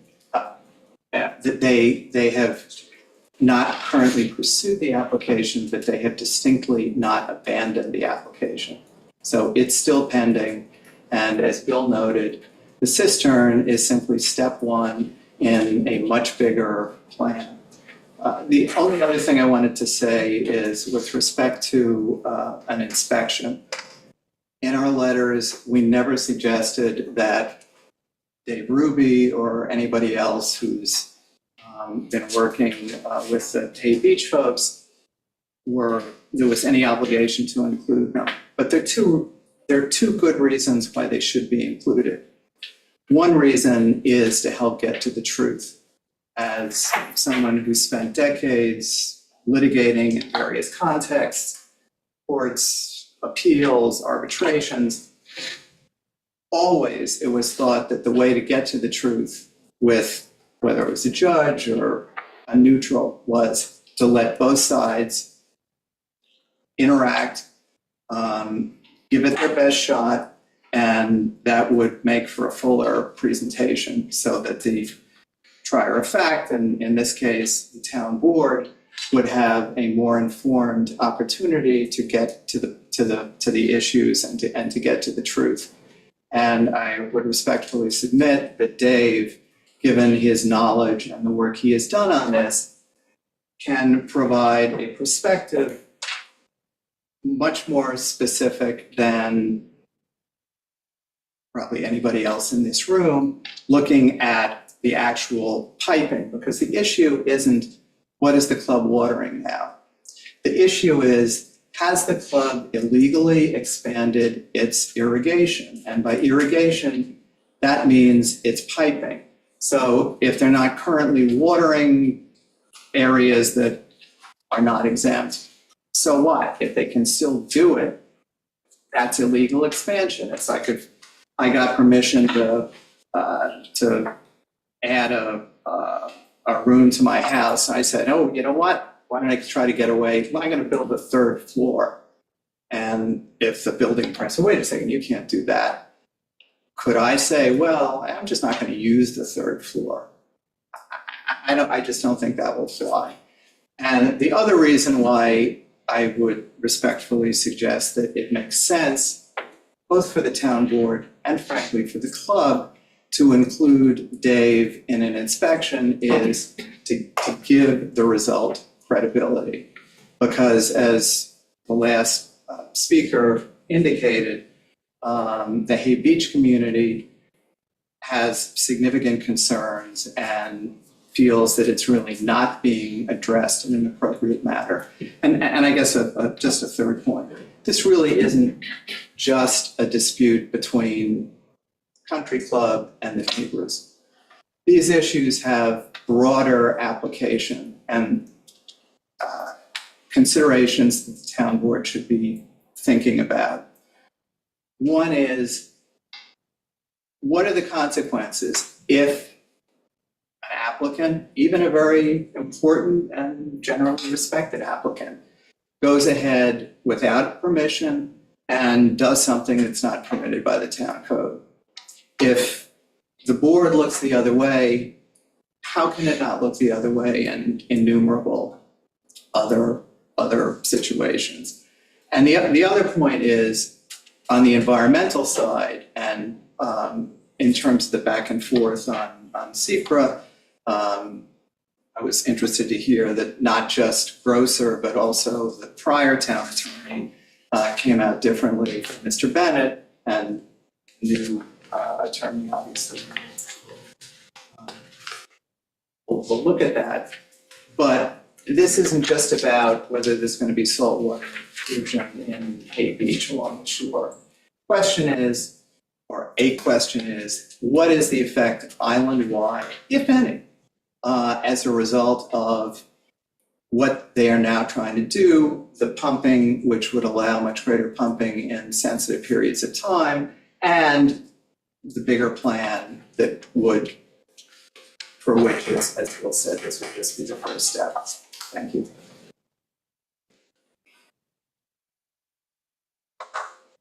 Anyone else?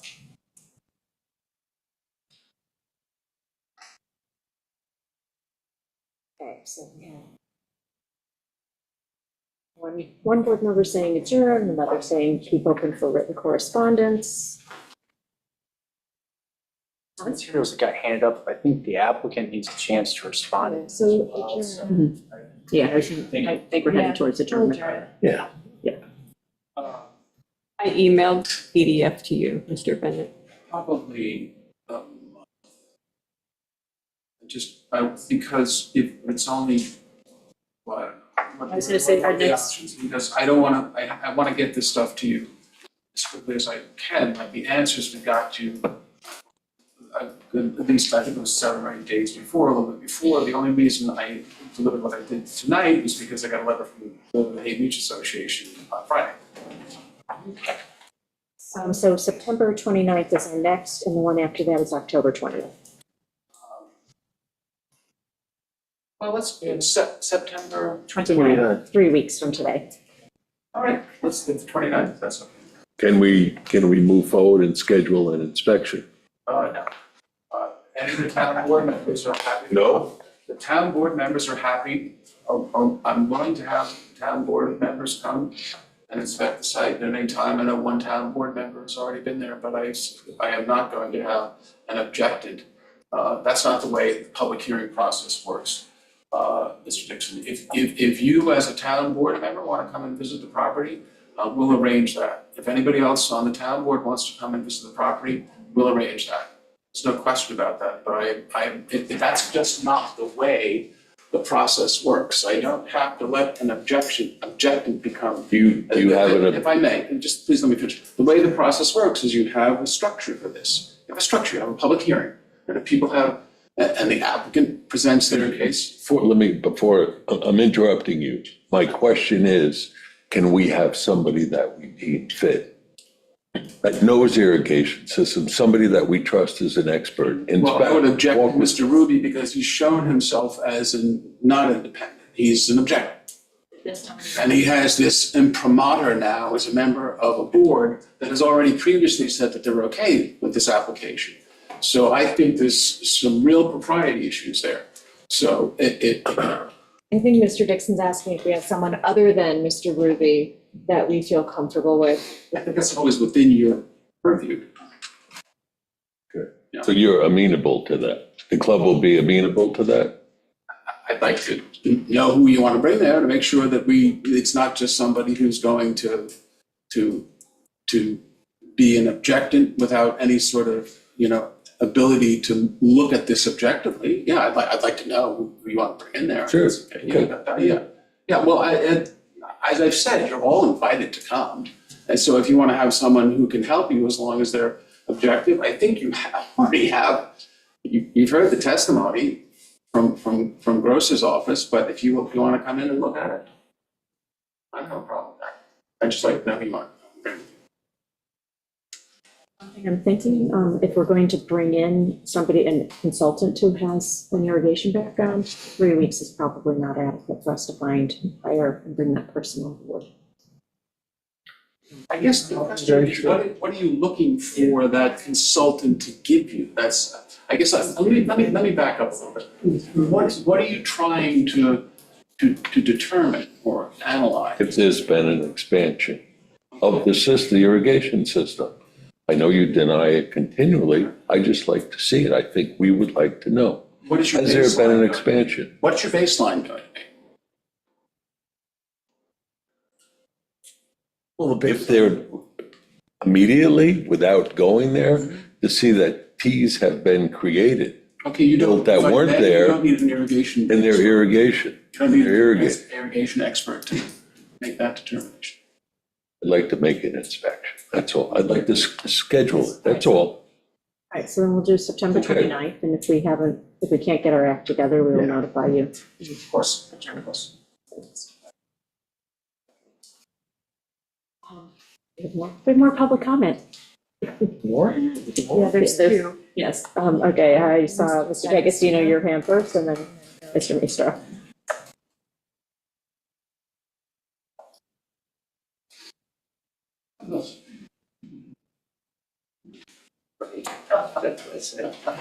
And again, I wasn't expecting to speak on this tonight. In terms of what the town board's role is, as I understand it, the first thing you have to do is determine, and it could be done while you're inspecting or whatever, is to determine whether or not there is a request for an action to be taken by the town, approval of something. And once that happens, then you have to determine the environmental significance, the possible environmental significance of whatever that action might be. And you've got to take a good, hard look. That's what the case law very clearly states. In order to make the environmental determination first. Because if it is possibly, allegedly, it's a non-classified application. If it is possibly a type 1 or is possibly something which could impact the environment in a significant way, then you have to make that determination and go through the secret process. So that's the first process. You have to determine whether it's subject to, it is subject to secret, but the question is which secret process. And again, I'm not saying I'm opposed, but I live across the street and I am interested. Thank you very much.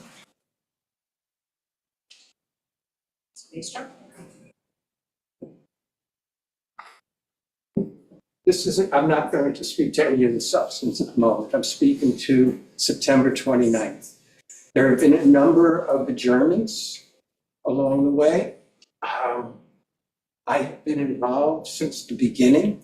I cannot be here on September 29th. I'm in Mallorca on a bicycle trip. I would respectfully ask that it be October 20th. Hopefully you have a lot of others. There's a lot to be done in this timeframe. I mean, there are other people from Hay Beach, but I would request that. Sorry about that. I just realized that I'm going to be away. How does the board feel about that? I don't know. I think that's appropriate. Yeah, I think we have to Yes, roll yeah, with what we have. yes, yeah, I was gonna say. I mean, I'm sorry, Bill. Members? I agree. Or is this September 29th versus October 20th. 29th? We're going to, Caitlin? To address probably Mr. D'Agostino. Yes, hi. So I just wanted to make 2 points. So with regard to seeker, again, this firm and previously the stance of Stephen Leventhal, that this is an unlisted action. The board has not yet classified the action. So I still do recommend that with the new town attorney, that be discussed, type 2 or unlisted. Also, once that is, the classification of the action is determined, there is statutory timeframes for when a determination of significance is to be made, but it's also receipt of all information required to make such determination. So as we were going through this site plan process, we were requesting all of this information in order to make the determination. So if it's unlisted, that determination will be made based on the information that we have, assuming that we have all information to make such determination. And with regard to the site inspection. It was recommended by this firm, you know, really a way to test that the areas that are being irrigated are exempt areas is to turn on the irrigation system and see where it falls.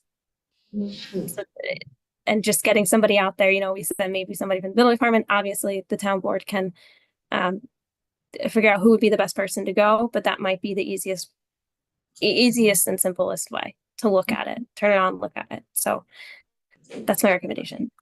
Thank you. Our raincoats. Yeah. Like a foul weather here. Okay.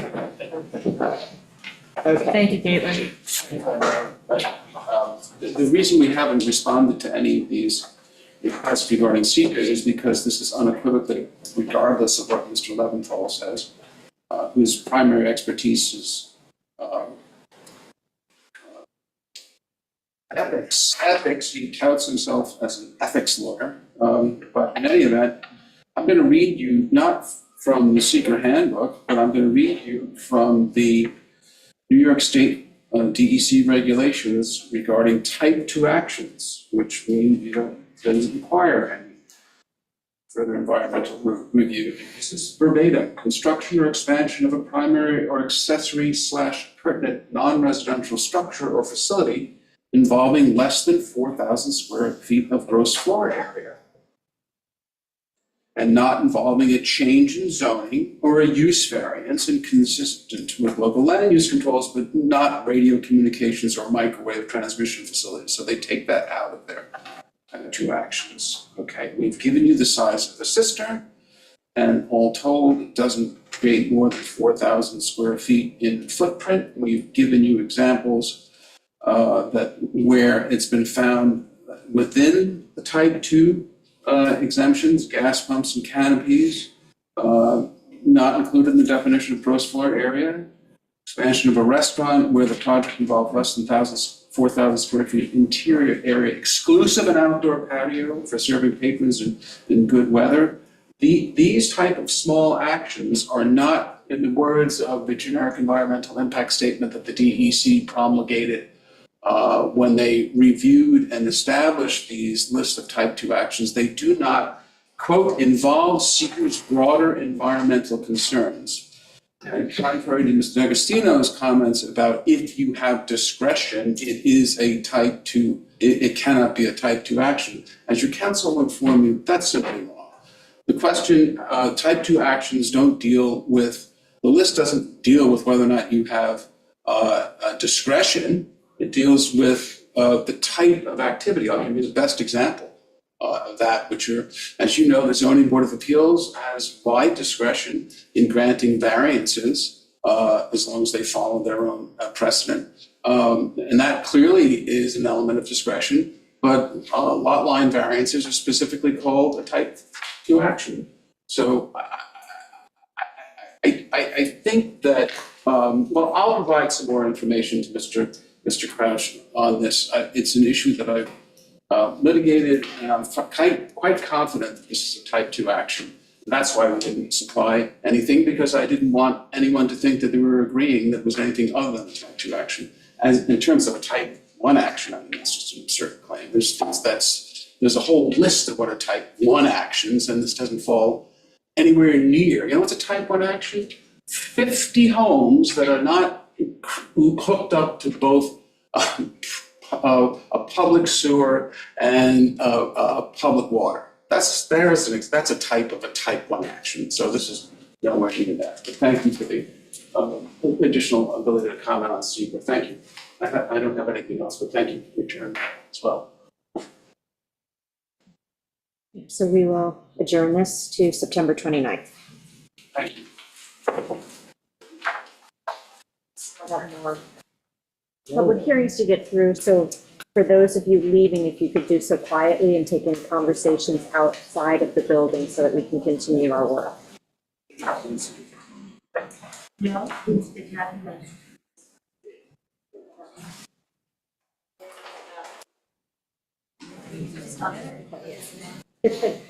I'll say that again. Anyone who's not staying, if you could exit quietly and take all conversations outside.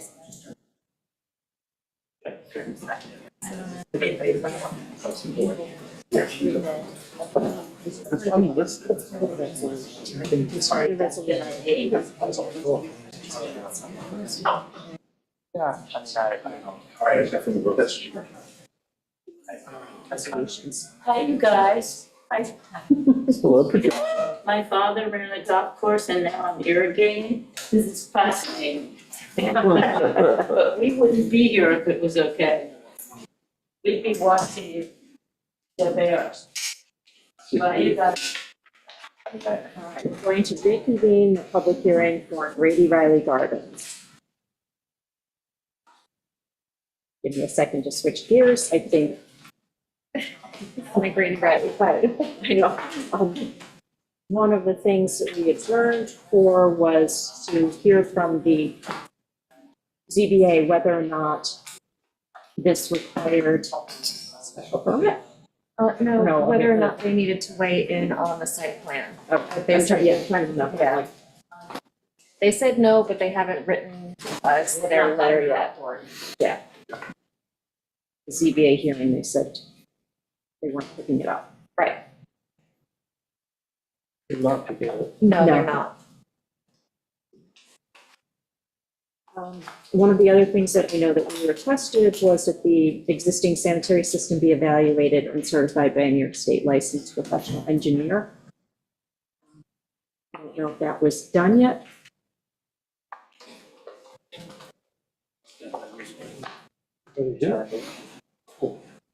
I was gonna say, I see how they met. I see Matt in the back. Seems the most logical one to answer that Good question. evening, Matt Sherman with Sherman Engineering Consulting. I'm working with Grady Riley and to kind of evaluate the site. We did have the septic pumped out. It does not meet current standards. It is precast. It's not dangerous by any means. It's not going to collapse or anything to that effect. But it does not have the required septic tank and leaching pools that you would otherwise need to have either a conventional system, and it obviously doesn't have an IA system. So it would need to be, if the board wanted it to be certified, in order to do so, it would need to be upgraded to at least the conventional system and possibly an IA, depending on how the regulations fall, we have to evaluate.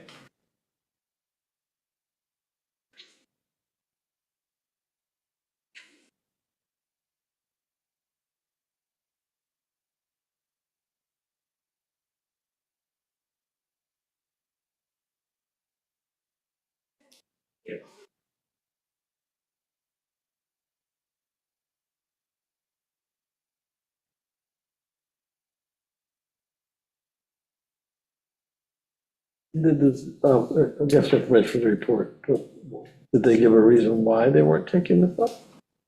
They said nothing in it.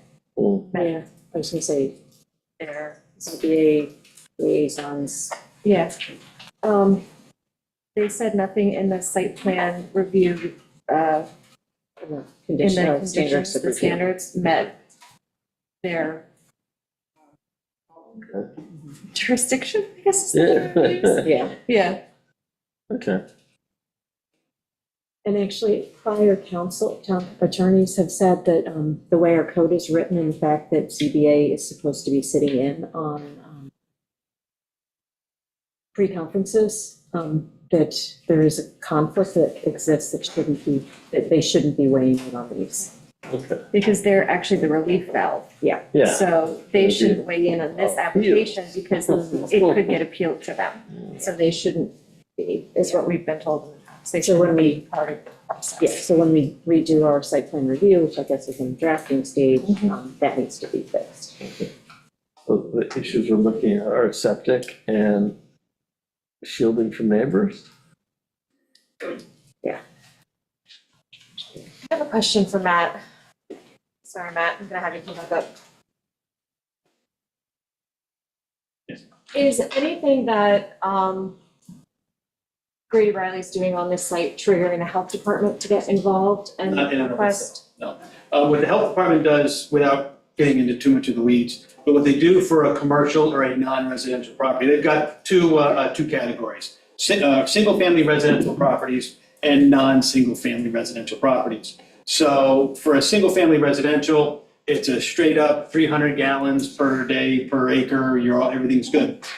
For a commercial property, it's everything that happens on site factors into what the on-site density is and what the sanitary design is for. And what the way they look at it is you've got a residential building, you've got a commercial building. And whether there's activity outside of that commercial building, like at Grady Riley, doesn't factor in to their sanitary calculations. It's the square footage of the cornucopia building, regardless of what's going on inside it, as long as it's dry retail, it's the same thing. So whether part is Mary Lou's and part is Jerry's, it's the density and the site flow is identical. And then if you're building onto a building on a commercial property, adding any type of addition, whether it's a dormer or a first floor addition or something like that, that would trigger a health department approval or a health department application. But with what's happening here, it's all just stuff outside. So there's no physical construction to the building that would otherwise trigger a health department application. Thank you, Matt. Before I go to the audience, are there other board questions?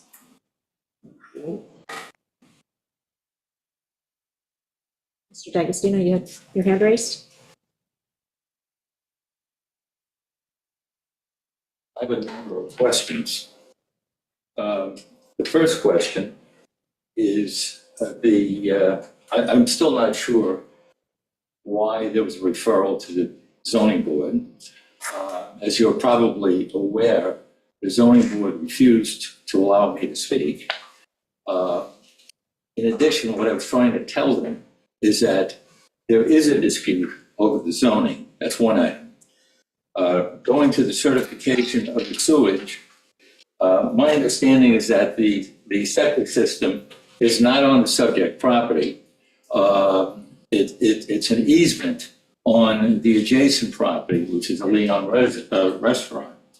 I am further told that there has to be a certification an application submitted for certification and a certification by the health department. And what we're talking about here is an increase in use on a substandard lot. And there is a zoning question as to the rear portion of that lot, which abuts my client's property. There was some discussion, and by the way, let me say this, the Shelter Island zoning code is almost incomprehensible.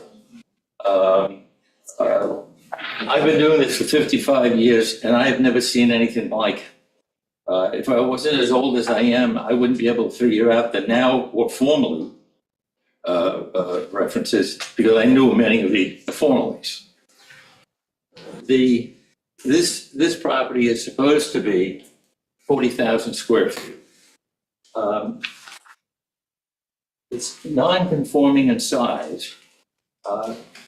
So at least what I've learned in the last 55 years, it's a non-conforming lot, and you have to justify why this is subject to mixed use under the business bid. I'm trying to figure out how many uses there are on the property.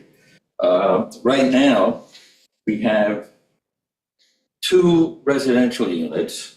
That's at non-conformity because you're only permitted to have a one-family residence on a residence B lot. I went through the old files as far back as we could go, because that's another problem. And there was a representation at the time that the 50% of that building was demolished and rebuilt by Mr. Eklund, who I think had submitted a letter in support of the application at 1 or 2 meetings back. And there are notes on that in the file that there's no independent corroboration of that. The current applicant, not Mr. Silla, the current owner, represented that it was always a 2-family dwelling. This is a house that was built in and about 1850. And the information that I've been able to obtain is that it was a 1-family dwelling after October of 1959, which would have made it inapplicable as a two-family dwelling to, to conform to the business zone, even if you got past the 40,000 square foot requirement. This is, I think, 0.59 of an acre. So you have two families which may or may not comply, and I'm trying to get the Department of Assessment, the old cards. The assessor only has documentation going back to 1999. So we may have to get that from Riverhead. I think the date on this, the town sign there, the symbol is 1652. So there's a gap, at least from 1959 to 1999. 40-year gap. In addition, you've got Cornucopia, which Mr. Siller was allegedly going to move into, but is still occupied. There was a statement that there's storage in the basement, files, and I think, as I recall, that there's a bathroom down there. And I don't know whether that building is CO'd for storage of those files, and there's no representation that those are Cornucopia's files. Files of paper, they're combustible. I don't know what fire protections are required for that. Now we'll go to the materials that are being stored on the property. It includes fertilizer. Fertilizer is a combustible material, which we learned, and I learned for the first time with the Oklahoma Federal Building tragedy. I don't know if there are any special permits required for that. But the big question, which is the zoning question, this is the most interesting. I believe, and I've always made this statement with starting with the phrase "I believe," that West Neck Road in front of this property, which is now a county road, at one time was a town road. I'm not sure how the roads were constructed on Shelter Island. I did see some documentation about 40 years ago in terms of the financing of that construction. But the way things went in the old days is people were very happy to see a road cut. And if it was a road that's going to be paved as opposed to a dirt road, great, we've got a road. Nobody spoke about the title to the roadbed. And it's more frequent than you might think. I just had 2 waterfront roads in Nassau County where the town of Hempstead could not prove ownership. And basically what happens then, the roads become part of the public highway system and people have the right to use them. But the bed of the road is not owned by the municipality. Generally, the lot lines meet in the middle. That goes to the zoning. Where do you measure the setback of the business B? Where does it start?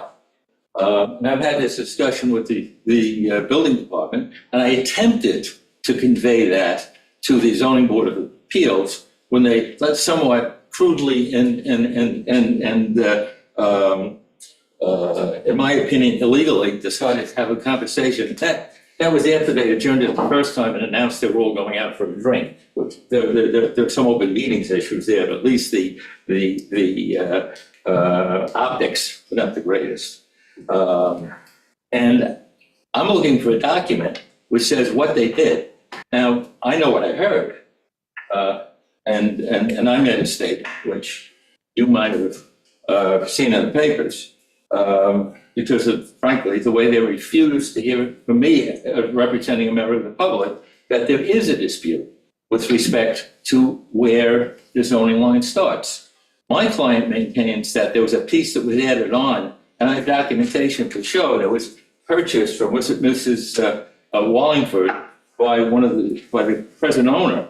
And everybody was quote unquote aware, whatever that meant, that it was resident C. Well, if the zoning line is in the middle of the road, then there is a strip of probably around just shy of 25 feet, because the roads that were constructed generally were 3 rods in width. 3 rods was just shy of 50 feet. And what leads me to believe that, if you look at what sort of passes for a zoning map on Shelter Island, which is the assessment map, and which the zoning board overlays where the zones begin, the map that I got from the building department had a line measuring the piece to the north, which is the town piece, from the middle line. And in my discussions with the building department, there is a question. So that's one thing that has to be determined. And if that is correct, then there is just about 25 feet, which is Residence C, between my client's property and the solar operation. And again, this is not something where there was a permit obtained and then they did it. They just did it, and now we find ourselves here. There is an appraisal that I submitted at the last meeting, which indicates, my recollection is, I think you have the original there, my client's property is being devalued by approximately $500,000. If you look at all of the considerations to be determined in your charge, which is to determine whether or not this is an appropriate property for this and granting a site plan approval. Well, first you have to understand what site plan approval is. You have a piece of property of a certain size. Let's look at it as a bag. It's supposed to be 40,000 square feet. This one is a little less than 60% of that, so you already have an issue. And then what you put in the bag and how it affects the surrounding owners, especially the adjacent owner. And there's a significant impact on my client. And I don't think you can even determine the rules that have to apply until you determine what the zoning is. And that's going to take a little time. Because all of this stuff, these documents don't seem to be around. I've tried to obtain the assessment documents, and they said they only go back to 1999.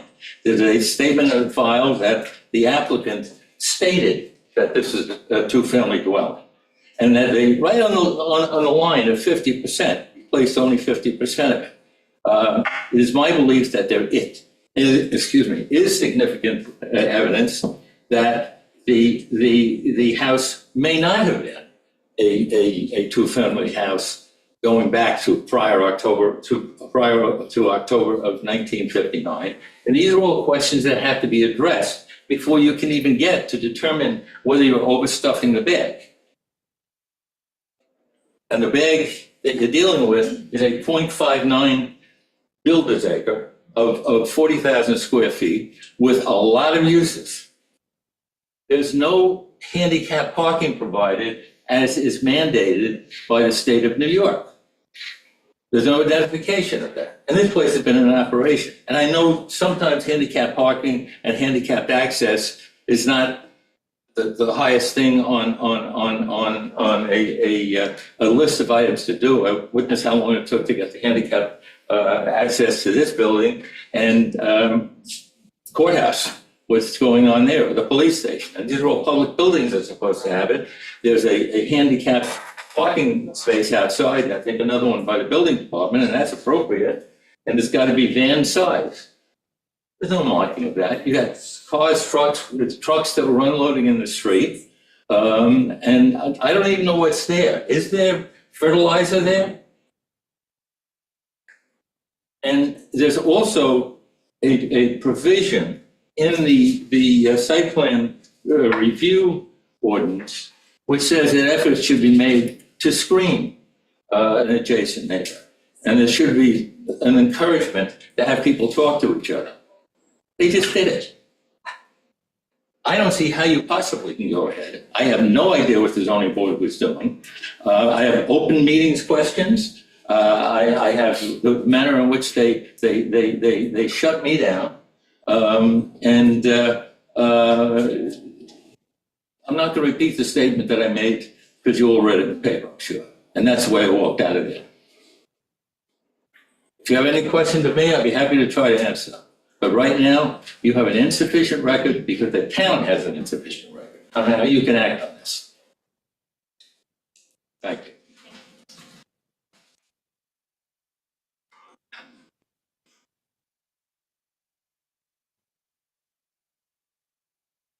Mark Swargill, 27 West End Road. I did talk to Helene before Jerry even moved over. I saw her at IGA. I said that the nursery is moving over. She didn't have a problem with it. I've always been a very good neighbor to her, a very good neighbor. She used my property when they needed to do tree work. When I think her daughter had a graduation, I let her the tent, put a tent up. I've always been a good neighbor. And so when afterwards, when I heard that she had filed all these complaints to the building department, I was really surprised. I don't know why she didn't come to me first and say, Florence, I have a concern, but she didn't. There were, almost 100 complaints to the building department, but I was a good neighbor. And as far as the property, history of the property, the house, the Case Jennings house was built in 1847. In 1947, my grandparents bought the property, and they never lived there. It was never a primary residence. They always came to live with my parents in the wintertime. They would open it up June, and they would rent rooms. And there was actually 3 sections of the house. One section was torn down next to Leon's restaurant. And so my grandparents would open it up in June when there wasn't even a heat there. They would open it up, and they would have families coming from Brooklyn and New Jersey, same families every year for vacation. And then after Labor Day, when everybody went back, they came to live with my parents. So it was no one ever lived there as a primary residence. It was always done used as a business. And then it was talked another time about having more than two businesses on the property. So the house, there was like 3 sections of the house, and there was a bungalow in the back, and there was also like a little shed. So there was a lot of people living there in the summertime, renting, income producing property. So in 1987, my family had a liquor store, and we had to move the liquor store. We built the cornucopia, and when we built the cornucopia, we made sure that it was higher ceilings, a higher ceiling egress, a window to the back, and also stairs going up to the other side, and a wider staircase, so it always would be a rental. So that's what we did. And so in a liquor store, we used the basement as storage.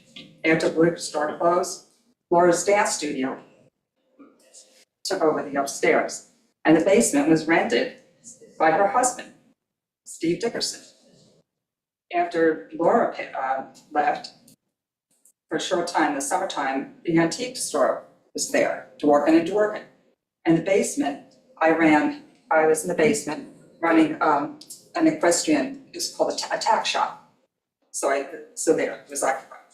Then after the tack shop, after the antiques left, I went upstairs with the tack shop, and the basement was rented to Roy Pelicano.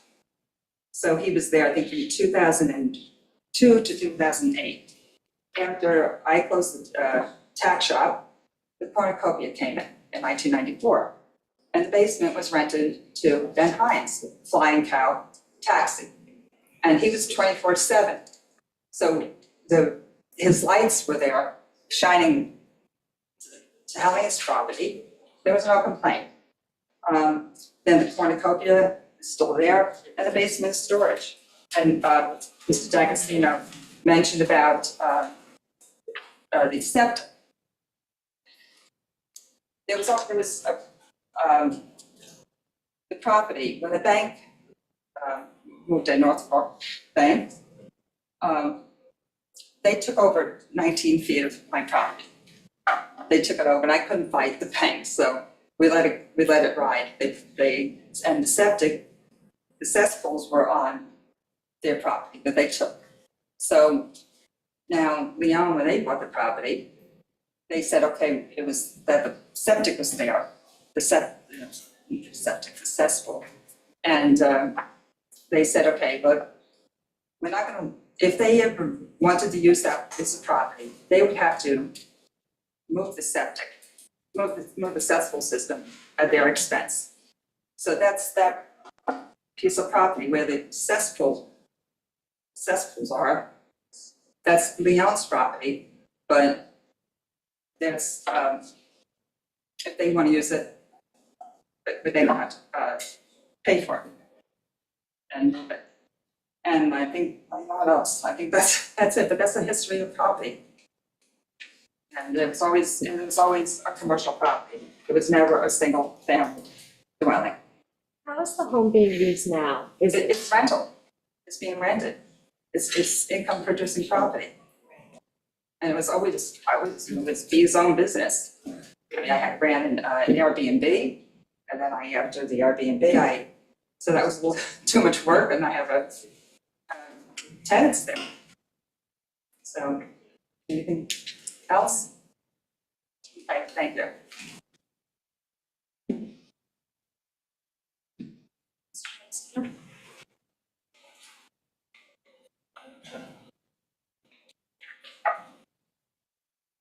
As far as there being another house in the back, I believe that was demolished. The information that I received. My grandmother lived across the street. I was there all the time, but I don't remember the demolition. That's no longer a use in question. There's a two-family residence there, and the code only permits one. The question is, did the current use go back before, and I think the date is October 9th of 1959, to create a non-conforming use?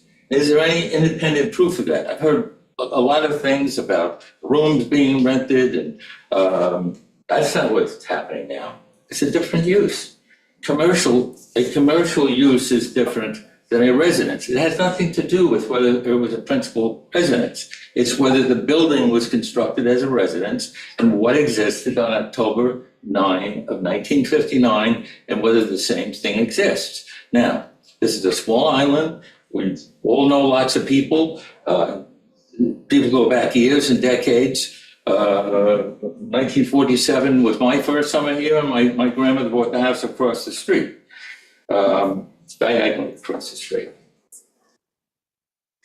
But an advocate for a non-conforming use, making a statement that it always existed prior to the zoning, is usually, in every other jurisdiction that I've ever practiced in, not sufficient. You need a third-party independent affidavit as to use. And you still have to get over the fact that these uses have changed. The Siller use is a new use. And it didn't exist previously. So what does the nonconformity apply to? And I think you have to satisfy yourselves as to the zoning, and I intend to go further to try to determine what the zoning is. And whenever you get whatever you get, and if you get it from the BZA, I'd love to see it, because I still have no idea what went on there. And that's something you requested and haven't gotten an answer to. They don't want to get involved in it. I don't know if they have a right to get involved in it, but that's something else. I don't see how you possibly can approve this use now without having the zoning verified and getting an independent affidavit as to that two-family use. And I believe I heard there's a basement in there's a bathroom in the basement, and it was used as an office, it's used as storage. Those are all different uses. Once you change the use, one, you've got to let the health department, for purposes of certification. And two, you don't get to carry a blank check, non-conforming, and I can do whatever I want. And you're constrained by the zoning. Because that's what permits or doesn't permit. And I think at the very least, you have to know whether there's a strip of residency behind the solar use. And by the way, in terms of whatever has to be done, there's no buffer there. There are sacks and things that are piled up right at the property line. And there's no screening. I believe the construction of whatever he put out there in terms of posts and covering, I believe that qualifies as a structure under the town code. And I don't think any of the boxes are checked here.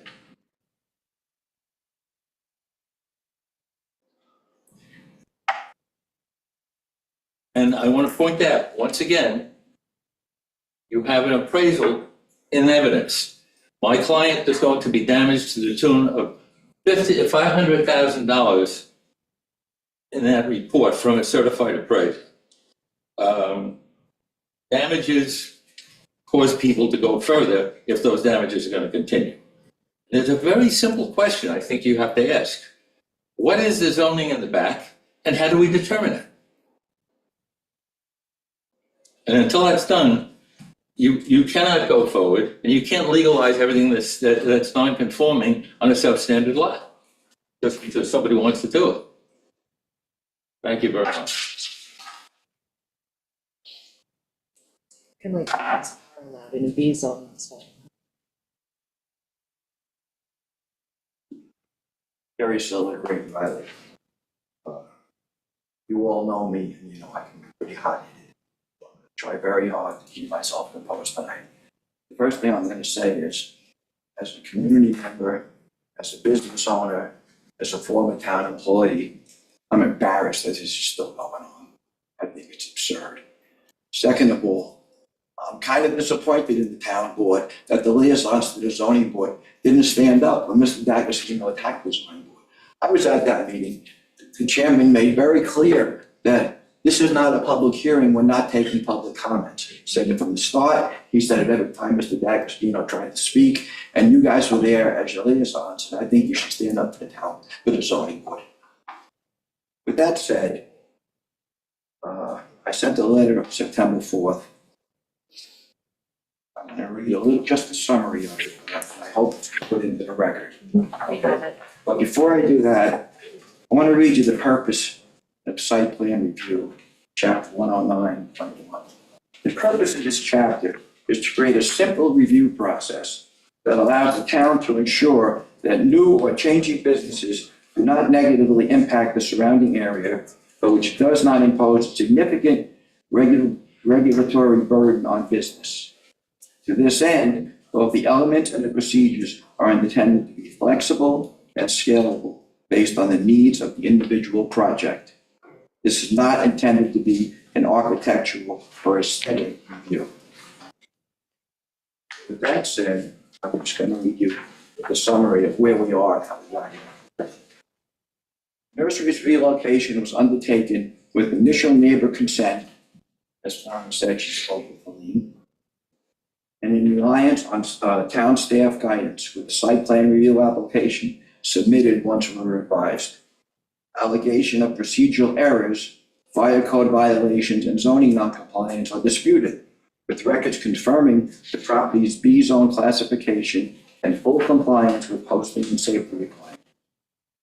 The project reflects long-standing multi-tenant use consistent with other shelter island properties, with adequate parking and minimal septic water impact. Favorable recommendations have come from the planning board, the CIC, and the ZBA underscore this compliance. Objections appear rooted in personal and political conflicts rather than zoning concerns. The applicant stresses that undermining a small, long-serving business risks economic harm to the community and urges the town board to ensure a fair and objective process. Now I'd like to address a couple of Mr. D'Agostino's comments. First, he said it's a non-conforming business zone. I will venture to say a very safe estimate is less than 20% of business zones are over at least 40,000 square feet. It's not done on Shelter Island. That's not how business zone is. So you could say it's non-compliant, but like I said very, very early, I don't mind following the rules, but we're gonna make sure everybody follows them. And you're opening up a can of worms that you really don't want to. Technically, 80% of the town is illegally zoned in business. That's that. Handicap parking is not mandated in the town code. That's number 2. Number 3, I would like to get numerous appraisals, not one, just like the town board likes to make sure that our expert come in, not a one-page expert. We want more, we want an expert on our side to come in. So I would want 2 or 3 appraisals to see that that property came down $500,000. And, let's see, what else do I have here? Well, the last thing I would say is, this is a simple and straightforward application. It's permitted in business zone, period.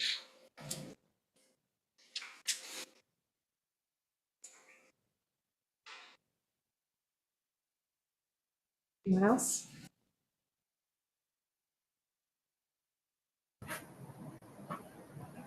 Interesting. I think what I just heard is that the former supervisor, who I think was a 3-term supervisor. 4-term, okay, I stand correct.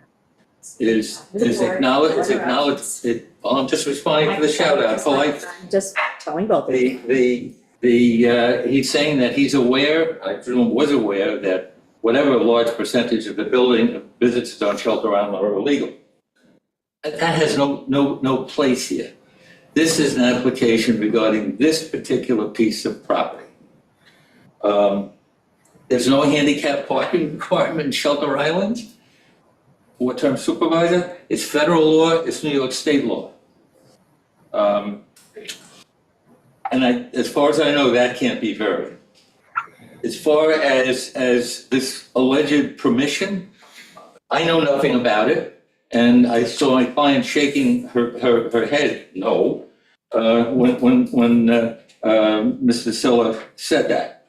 But there was a process. He didn't follow the process. He went in and he did what he wanted to do. Now he's here and it's there. As far as the zoning is concerned, I think you are constrained by the zoning. You are constrained to determine the existing non-conforming uses. Once you change them, once you alter the size, once you change a basement that was used for storage to an office, that's the end of the non-conforming use as to the rental of that space. I think I heard at the last meeting that that's currently being rented. Is there any additional state fire code review required by virtue of, one, what's down the basement? Is there sufficient egress for firemanics purposes and safety of firemen if papers or whatever's down there catch fire? And what is the situation with regard to all of those look like 75 or 100-pound sacks of something that were delivered on the truck that was directly in the lane of West Neck Road and facing the wrong direction, which is in the records? And there has not been any discussion of how we ameliorate this issue. But I take the position that you cannot approve this site plan solely on the issue of it's good to do it without determining what the zoning is. And that's what I was trying to tell the zoning board when they were insisted on, quite frankly, quite rudely shutting me up. And I stand by the statement that I ended with. Different strokes for different folks. It wasn't a public hearing. Huh? It wasn't a public hearing. How do you possibly? I just want to defend that. That is, respectfully, that is your opinion. You're hearing a matter that was referred over. it's just a discussion. Let's go out for drinks and 2 weeks later we come back and we have a discussion. And what I heard tonight is not what I heard that night. That's not how no, that's not how it was, because I was at the meeting. Yeah. And they weren't having a public discussion. It was, they had closed all the public hearings and they were having a work session discussion and they said they weren't taking public comment. And Okay. that was the most. Was that meeting a work session meeting? They were having hearings that night. They closed the hearings, they went into a work session meeting, they were discussing that. So it wasn't We did that here part too. of the public hearing. How about going out for drinks after the first meeting? Well, this wasn't part of the first meeting. And so No, this the is. first meeting, when they all went out for drinks. The whole board. Board's allowed to have a social life after work. You're right. But You're that's right. not, But a quorum of the board went out and they didn't want to discuss any of it. And then when they came back, they didn't want to have it. you're not allowed to. I will leave it. It is what it is. They're reviewing it without any evidence of the zoning, and I don't believe you have evidence of the zoning. However, for the record, and this came from the building department, and all the markings are on here by the building department, not me. And I direct your attention to where the 250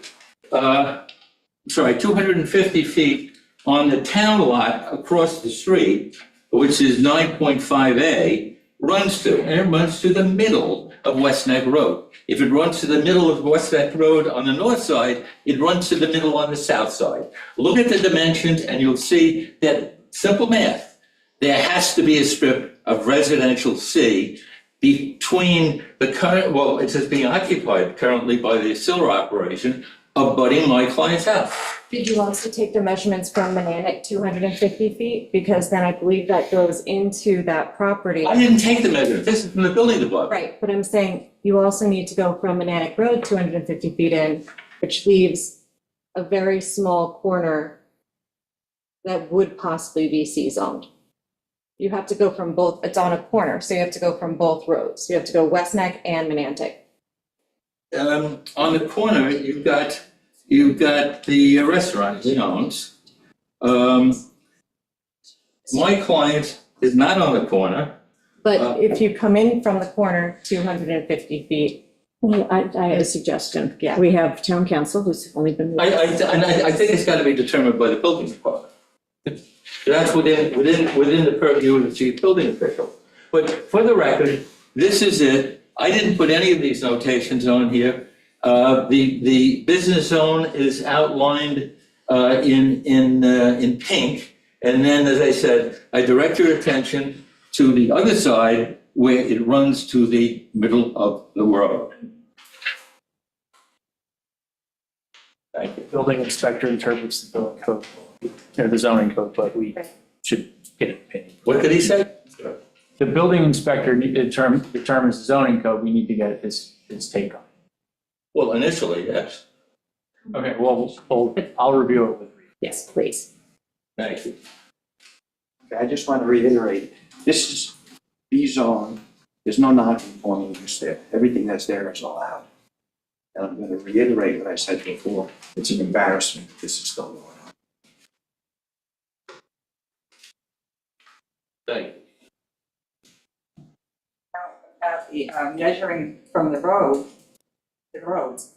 So it's my property, so that don't all the other properties, business properties have to do the same? Every business property on the island has to measure from the middle of the road and see there may be other business properties that There are. are not, so, but it's singling out my property.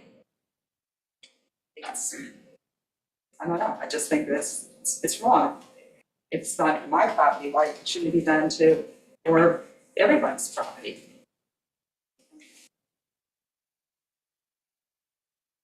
All due respect, we're only dealing with this application. At the risk of getting Oh, thank you. getting eye rolls.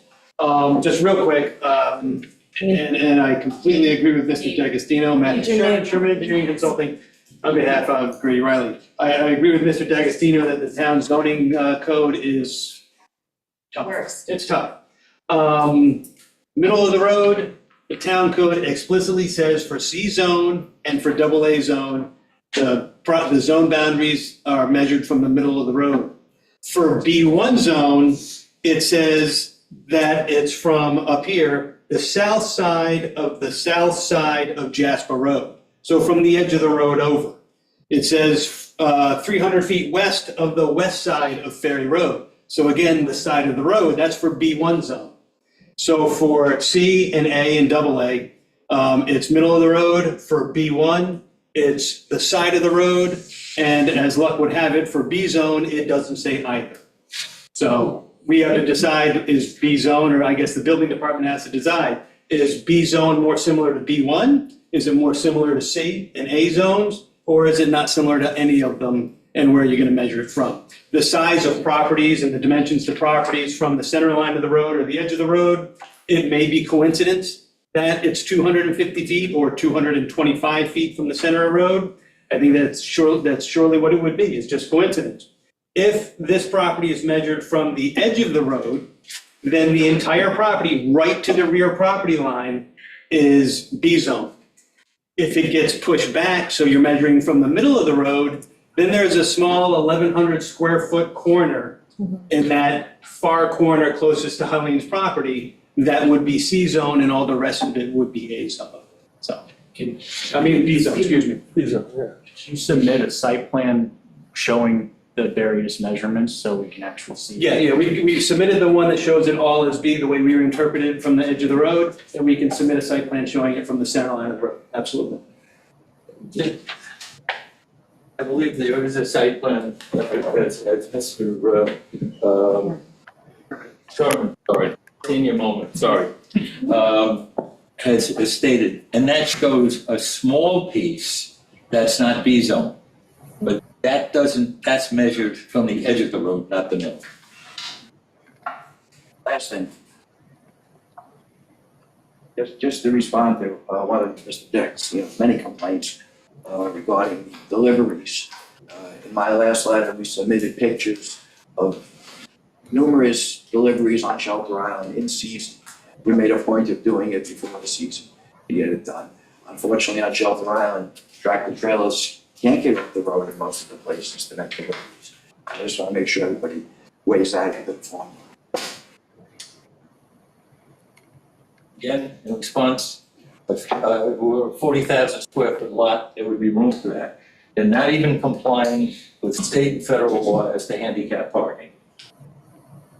And the record, in my opinion, is woeful to what was submitted in support of the application. Thank you. Yes, and then I'm gonna check and see if anyone I'm not really so sure, but I thought it was supposed to be like 4 units or something, 4 of handicap, that you're required to have handicap parking, a handicap parking area. That's about, I don't know if that's,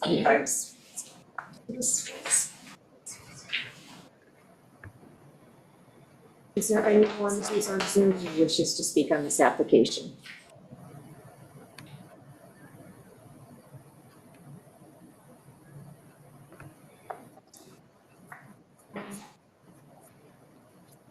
We are still waiting on the ZBA letter. That was something that we said last time that we wanted to get from them, as well as looking to work with the building department on the zoning and measurement issue. Matt was gonna get one more drawing. Yes, if the overlay. So.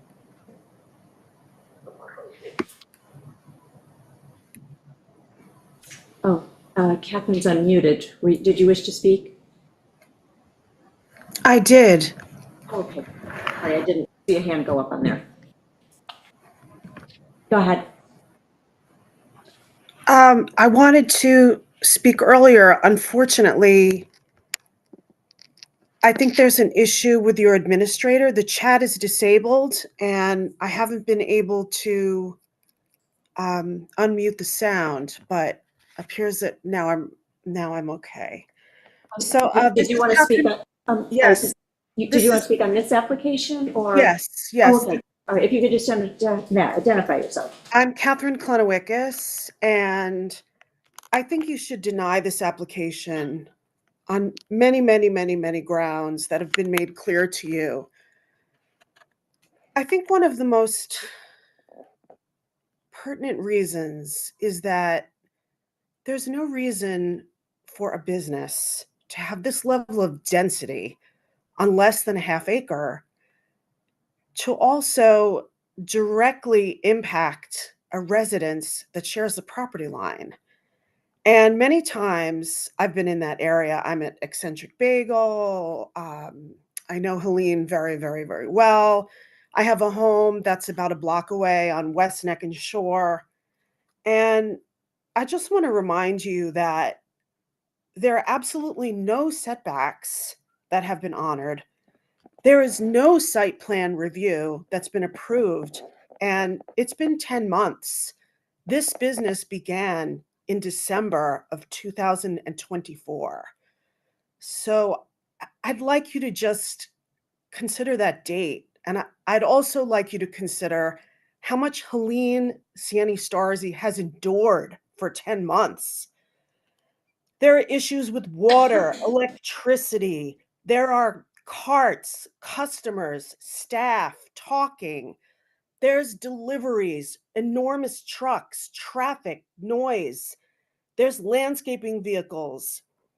Helene has a rodent problem, and she's had to pay for an independent appraiser as well as counsel to address an issue that, quite frankly, is a hot potato for this board because it's political in nature. Jerry Siller knows exactly what he's doing. I'm not sure why he has an opening which states, I'd really like to control my temper this time before I address the board. This is a man who has been the supervisor of Shelter Island.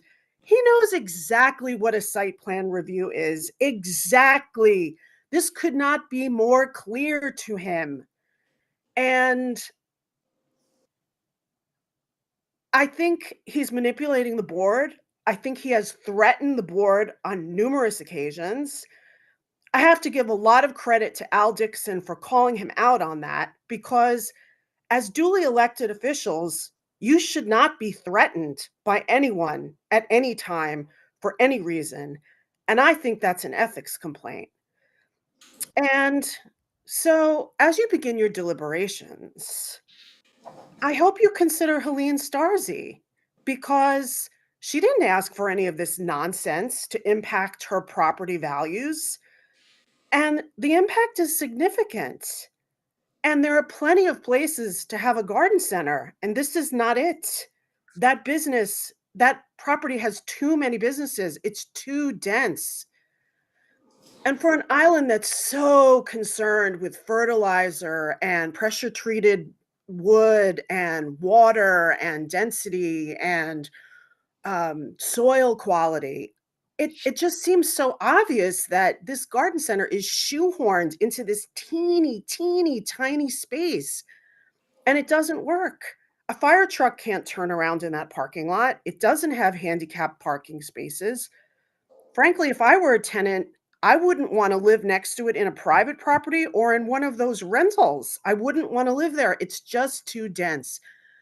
I'm very pro-business on Shelter Island. I'm very pro-property rights, but this is not the place for this business. And Helene Siani Starzi has gone through a lot and a lot of expense, and I hope you consider that. Thank you, Catherine. Is there anyone else?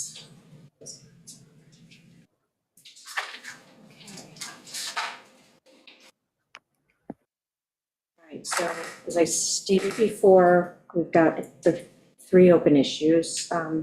So we will adjourn this to September 29th. Me?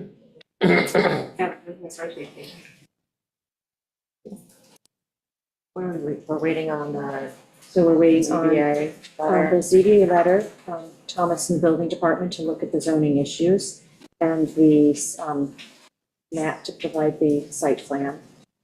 update. It's can, No, not yours, not the same one. am I missing anything? So,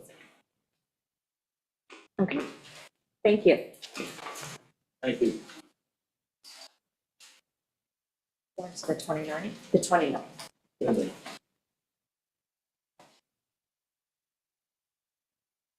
And last but not least, 3 hours and 5 minutes in, we have Robert and Elizabeth Jeffries reconvening that wetlands application. We're at 10. Yeah, I got blue. depends on the charge your overtime. Okay, let me get my notes back out on this.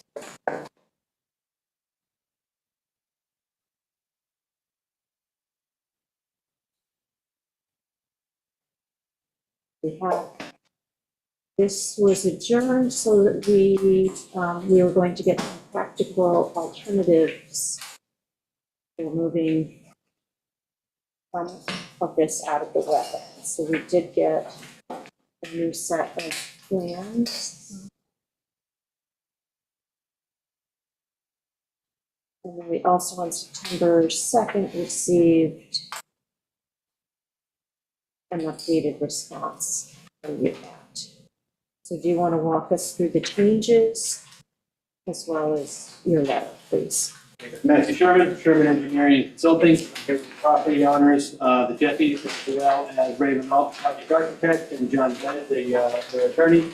You heard what the board had commented on, and the comments from the planning board, the CAC, and Teresa Mason during the original hearing. The concern was that we had more construction, and we had construction in general within the regulated area. And I just wanted to reiterate a couple of quick things. This project is the redevelopment of an existing developed residential lot. There's 2 buildings on, both with living space in them. The main dwelling, which is a small ranch-style home up near the road. And then there's an accessory building, which is a garage with living space in it, which is down by the bulkhead. Both properties, or both buildings, have their own septic systems. The property that's down by the water, the cottage or the garage, has got its own septic system, which is about, 50? Building itself is 67 feet, 68 feet off of the bulkhead. And then the septic system for that building is just about 89 feet off of the bulkhead, so 88.9 feet off of the bulkhead. That's going away. The turf grass that's all by the landward of the bulkhead is all going away within most of the first 75 feet. There's an old dilapidated half torn up driveway, asphalt and dirt driveway, which provides access down along the bulkhead toward that garage, as well as up toward where the existing house is. That's going away. So the project, in essence, is taking all of this offensive or certainly non-permittable improvements and removing them. So from where it is today and the original application and where we are now, we're eliminating 592 square feet of coverage within the first 75 feet. So that's the vegetative buffer. We're reducing the overall regulated area by 28%. We're going down from 1,156 square feet within the regulated area, going down to 831 square feet. We're removing a cesspool from the regulated area. We're removing the turf grass and broken asphalt. Replacing it with native vegetation within a large portion of the regulated area. The total removal of turf grass and replacing it with native vegetation is going to be about 0.3 of an acre. So 13,560 square feet is going from turf grass to native vegetation. That does not include that 4-foot wide path that goes up through that revegetation area. So, that's what we've done. We've kept the house as it was. The house is all outside of the 100-foot setback. so it's outside of the wetlands jurisdiction. The patio that's on the seaward side of the house remains as it was originally proposed at 84 feet from the wetlands boundary. And then the swimming pool, we've shrunk the size of it by a few feet, we've rotated it 90 feet, and we've pushed it closer to the house. That's where we're able to save that additional coverage so that our new coverage within the regulated area is 28% less than our existing coverage within the regulated area. And again, that includes the removal of that, 592 square feet from within the vegetated buffer, that 0 to 75 foot mark. That's the house and the deck that's under the house. So, I don't want to go into too much detail. The rest of the project is going to remain consistent.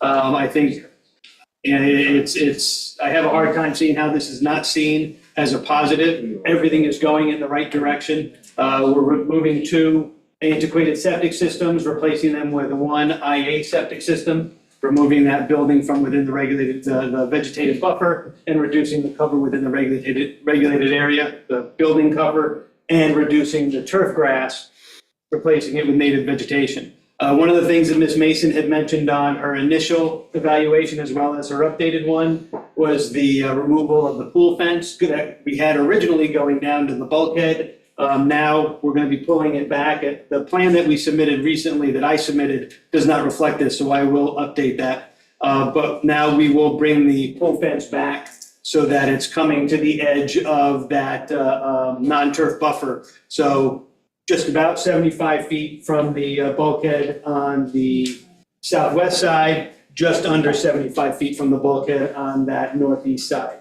So that's where the fence line will be. It will not be along the property lines down to the bulkhead and across the bulkhead.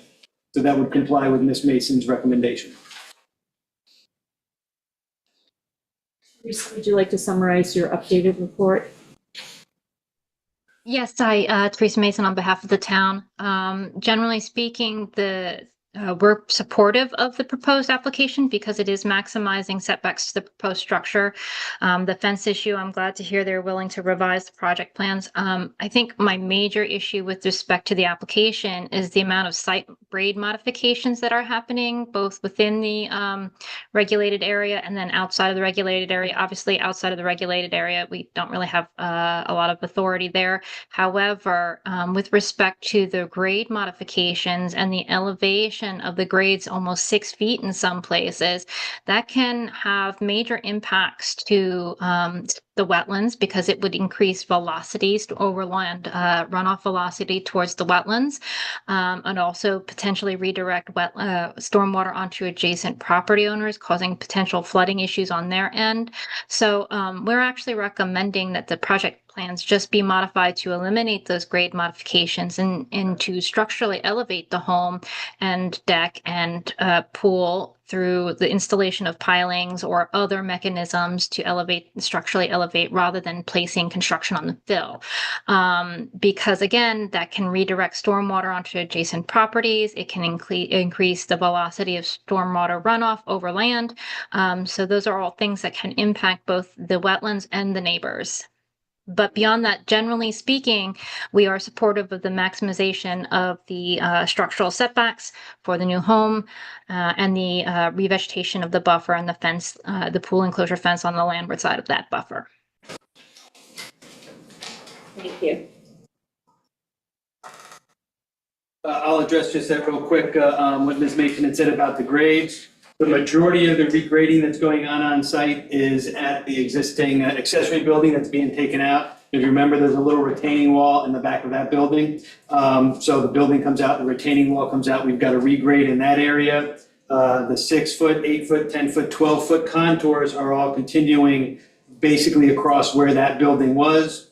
The 14 foot contour on the southwest is doing the same, and then it's crossing the existing 12 foot and meeting up with it, the 14 out around the property line.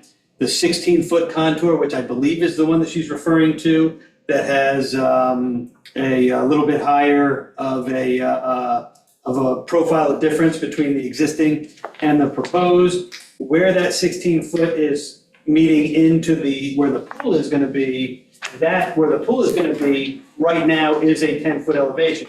So she's 100% correct that there is a 6-foot change there. But what her evaluation does not mention is that that entire grade there where the pool is, the pool deck and the patio, or the pool patio are, that area is coming up to that 16 foot. So the significant change in grade that she's mentioning that would create a problem for overland flow is no longer there because there's a pool in the way. There's a patio in the way, there's a house in the way. So that significant change in grade, it's not an issue because it's no longer there anymore. If the house and the pool were not there, she'd be 100% right. That change in grade would create a runoff issue. But the reality is they're not. So the house has been sited and it's been set at an elevation in order to work with the grade that's by the garage and coming into the house on the landward side. That's where that 16-foot elevation is coming in. 16.5 elevation for the garage, just slightly higher than the grade around it, which is the way you design those things. The house itself has a finished floor elevation of 18 feet, so a little bit higher than the garage, 1.5 feet higher than the garage. Again, a standard design. And then the grading, that 16-foot elevation wraps all the way around the house. And on the northeast side, it ties into the 16-foot elevation right next to the seaward corner of the house. And it wraps around the landward side and comes back in and ties in to that opposite side we were just talking about for the edge of the pool. Ben, you look like you're in a restaurant. Yeah. I'm actually kind of hungry, man. Yeah, I'm with you. Yeah. So I appreciate Ms. Mason's comments and the concern about the contours and the grading.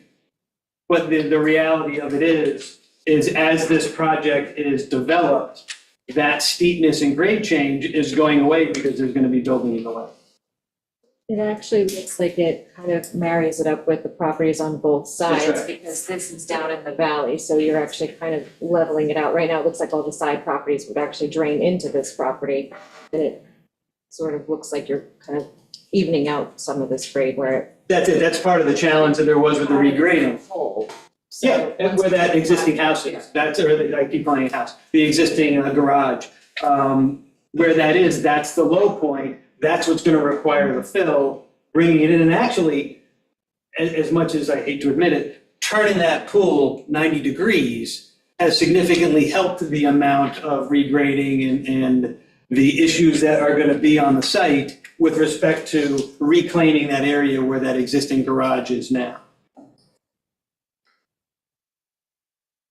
My concern mostly is the area immediately between the covered porch and the bulkhead, right? Because you go from, if you look at the proposed grades, it's 16 foot immediately adjacent to that, but less than like 2 or 3 feet is a 10-foot contour. That is a significant change. And perhaps it could be regraded in a manner that is a little less severe to connect up with the adjacent properties, but that is a significant change in slope, and that is not where the existing structures are. Yes, I understand that there is a retaining wall, and there was an existing garage there or smaller structure closer to the bulkhead, and there needs to be some fill deposition there. However, there's still a lot of significant grading occurring between the covered porch and the bulkhead, which is not necessary. And there could be ways to mitigate that, again, through structural elevation of the swimming pool and the deck rather than construction on fill. And then obviously, I'm not an engineer, but there's always been concerns about construction of structures on non-native, non-virgin soils with the stability of that. Again, I'm not an engineer, but those are concerns that have been brought up in previous discussions with building departments that I've worked with, various building departments that I've worked with. But again, my major concern is not necessarily with that southwesterly corner. It's more of that section between the covered porch and the bulkhead where there is significant grading occurring there, in some places almost 6 feet. Yeah, all right. And There I are appreciate- ways that could be minimized, and I would again recommend structural elevation of the home, because you're more likely to have water to go flow underneath the building rather than up against any flow and run up any slopes into the house when you have a large storm surge or other event, meteorological event. And I appreciate that, and I was looking at the wrong spot where I was thinking that the major difference in elevation was that southwest corner. Looking at the area that Ms. Mason is talking about now, if we were to leave that 10-foot contour where it is and have the 16-foot contour, but she said that's a very significant change right there. She's absolutely right, which is why we go from a 16, we bring the 14 in to the retaining wall next to the swimming pool. We bring the 12-foot in to the seaward corner of that retaining wall. And then the 10-foot and 8-foot come over and 6, and they reclaim the area where that other building was. So, and I don't know if you guys are having a hard time following me. No? Okay. As you come in, we're actually feathering the grade out from 16 down to really to 10 and 8 in front of the house in order to soften that grade and in order to soften and reduce the chances of overland flow coming through there. So again, we can't look at that one little spot in isolation. You got to look at it in respect to the entire site. 16-foot elevation comes all the way around the house. Then immediately seaward of that, slowly slides down into a 14, a 12, and a 10-foot elevation. A couple of things occur there. One, we've got a more feathered grade going from the patio area down to the non-turf buffer. And two, you've got a very small area for stormwater to collect and run. So we're not having stormwater running from the road, coming across, hitting to this spot, and then starting to cascade as it gets a little bit steeper. You're talking about stormwater that's landing on that patio area, and then the yard area that's seaward of it. So it's not a tremendous amount of area that's contributing to any kind of overland flow, and it's a softened slope that would help minimize any type of issues with overland flow. Also, to Ms. Mason's comment, very common issue when you're trying to build on fill.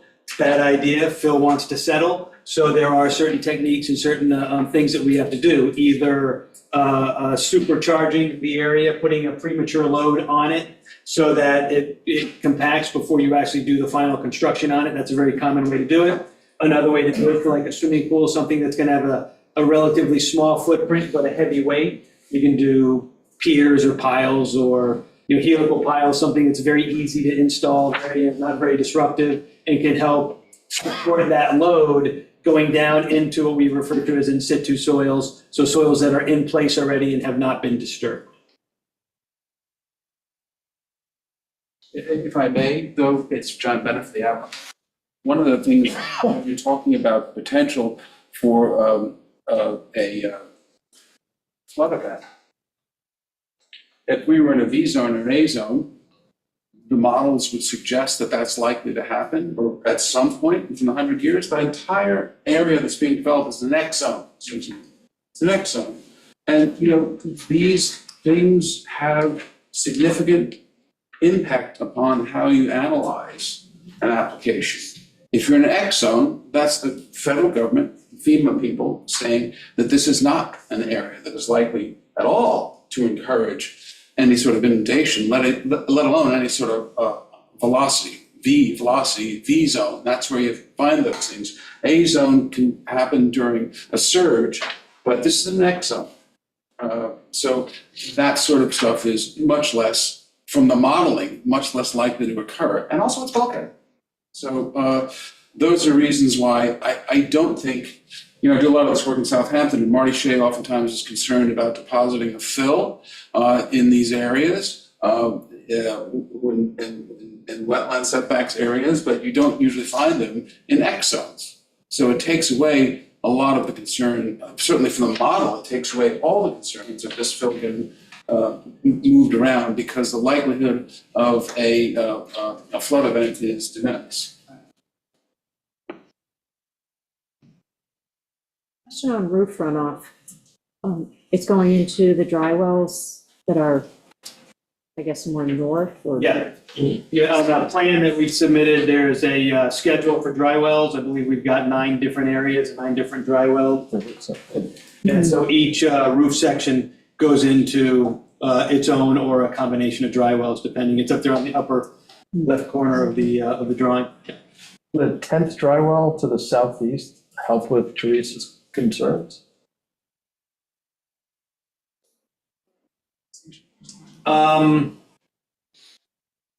So like if we were collecting off of the patio, the deck is what you're thinking? The covered porch. Off of that covered porch. The covered porch is collected over in the dry well R3. Yep. So the covered porch is already taken care of.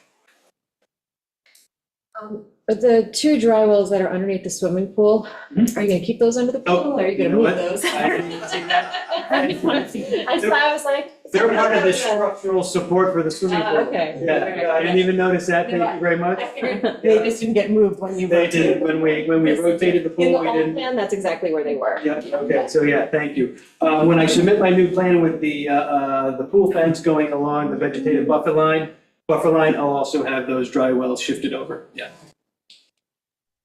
Just one, if you're looking to maybe consider approving the grade modifications here, one option may be to install like a trench drain at the generally lower end of the slope that directs water into those dry wells. So any overland runoff from those grade modifications could be done if you wish to elect to allow for those grade modifications. Ray Renault, the architect for the applicant. One thing I wanted to just point out, we would be okay with the drain application. In the renderings that we supply, I think in the sheet that you have in front of you, it shows the pool fencing and that beach grass is a non-vegetated buffer. So the removal of all that grass up against the bulkhead, and it shows the fencing, how it connects basically at that level. You'll also see how the pool retaining wall kind of surrounds and that fencing dies into it. So it works really well. The rotation of the pool is a good idea, guys. Thank you.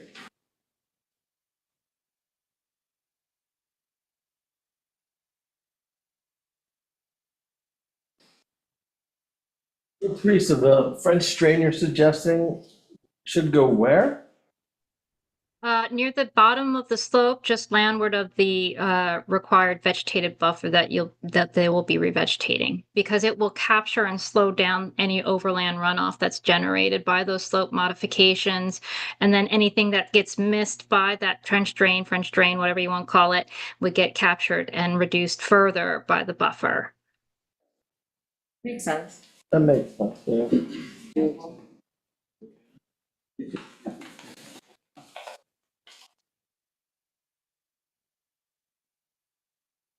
Does the board have any other questions?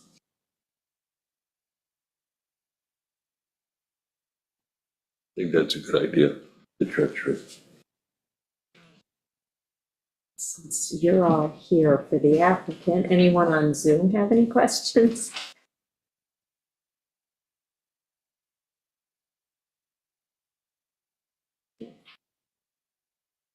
So you will get us slightly updated for the French drain or whatever we're calling it. Move the dry wells. Yeah, shifting the dry wells out from underneath the swimming pool. Yeah, exactly. I was new to And the bring this fence, up. yes, and the fence modification. I do believe that my previous memo on the revegetation plan requested a small minor modification with respect to some of the grass planting. So if you want to proceed, I would also recommend that be included, those revisions be included. Oh, my next question, was there anything else in your 2 recommendations that we missed? No, they were generally outlined in the initial plan, the initial report.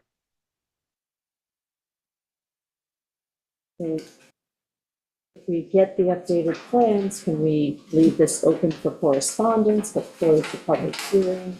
Yeah, I would say close it and leave it to written correspondence for 2 weeks. So, Yeah, I was gonna say, what time? Okay, it's fine. Albert, you good? Yeah. Closing this and leaving it open for written correspondence? Fine. So if we wanted to be able to discuss this at our September 23rd work session, that's for deadline. Matt, you would show a cross-section of this, something that indicates visually on your drawing what the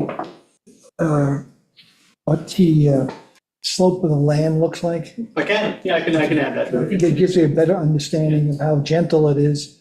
I think with just looking at 16 and 10, it looks like maybe it's worse than it really is, but I think it would be really better if you just did a cross-section of where the pool area is in that section. I can do that. So we did provided one during the first hearing showing the cross-section through the swimming pool, so you can see that we had 6 feet of groundwater. I can do something very similar, but for the length of the property from just starting at the house and patio out to where the bulkhead is, so you can really get a feel for what it looks like, because it is hard to see when you're looking down at a two-line drawing. Yeah, absolutely. If it helps, on the rendering page in the upper right-hand corner, is the side profile that shows. I saw that, yes. That's actually the modeled grade. So we modeled the topography in the model, and you can see how that grade is going to be. So it's really gentle slope.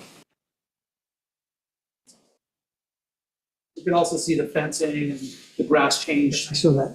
Texture, that's where the. Nice house you designed. Appreciate that. Okay, so we will close it, except for written correspondence, to September 19th, which is Friday, Okay, that's fine. and then we can pick it up on work session for the 23rd. 23rd? Okay, make a motion to close, except for written correspondence. Second. All in favor? Yep. All right. Thank you very much. Thank you very much. Thank you. All right, and as we said earlier, we had on to reconvene the Courtney O'Sullivan 74 Chronic Wetlands application, and we are adjourning that until October Before 20th. you adjourn that until time certain, I just want to remind the board that we've got it, Madam Chairman, Truman Engineering, on behalf of the applicant. We've got to go through the ZBA, which we're probably done, hopefully, by then. We've got our hearing coming up the end of this month. Then they're gonna have to vote on it the next month. Then we gotta go to the health department. Okay. So we're not gonna be through the health department in October or November. It's gonna take a little while to go through them.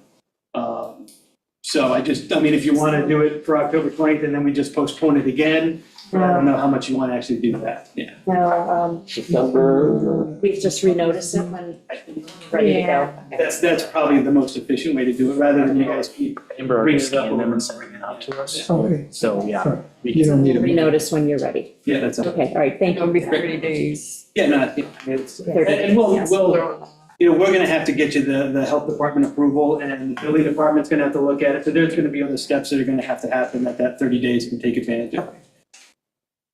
Okay, good, thank you very much. Okay, thank you. Matt. And then the last one was reconvening Chad Pike dock application. The applicant's attorney was not available this evening with a conflict, so asked that it be adjourned to September 29th. Was it September 29th they reached out to you? Yes, they said, yeah, next available. Okay. That was, they certainly, Date certain. because it's been kicked down and down and down. But, that's fine. They think that's okay. Well, Thomas and I had spoken about it the other day, and it was per the applicant's request, so. Okay. That's the date they chose. That's the date they chose. Yeah. Yep. Okay.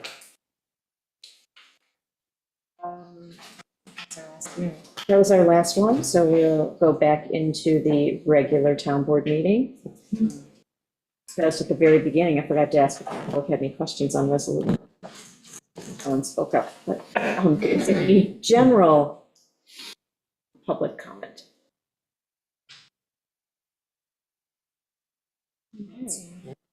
I will entertain a motion to close the meeting. So moved. Okay, all in favor? Aye. Thank you, everybody.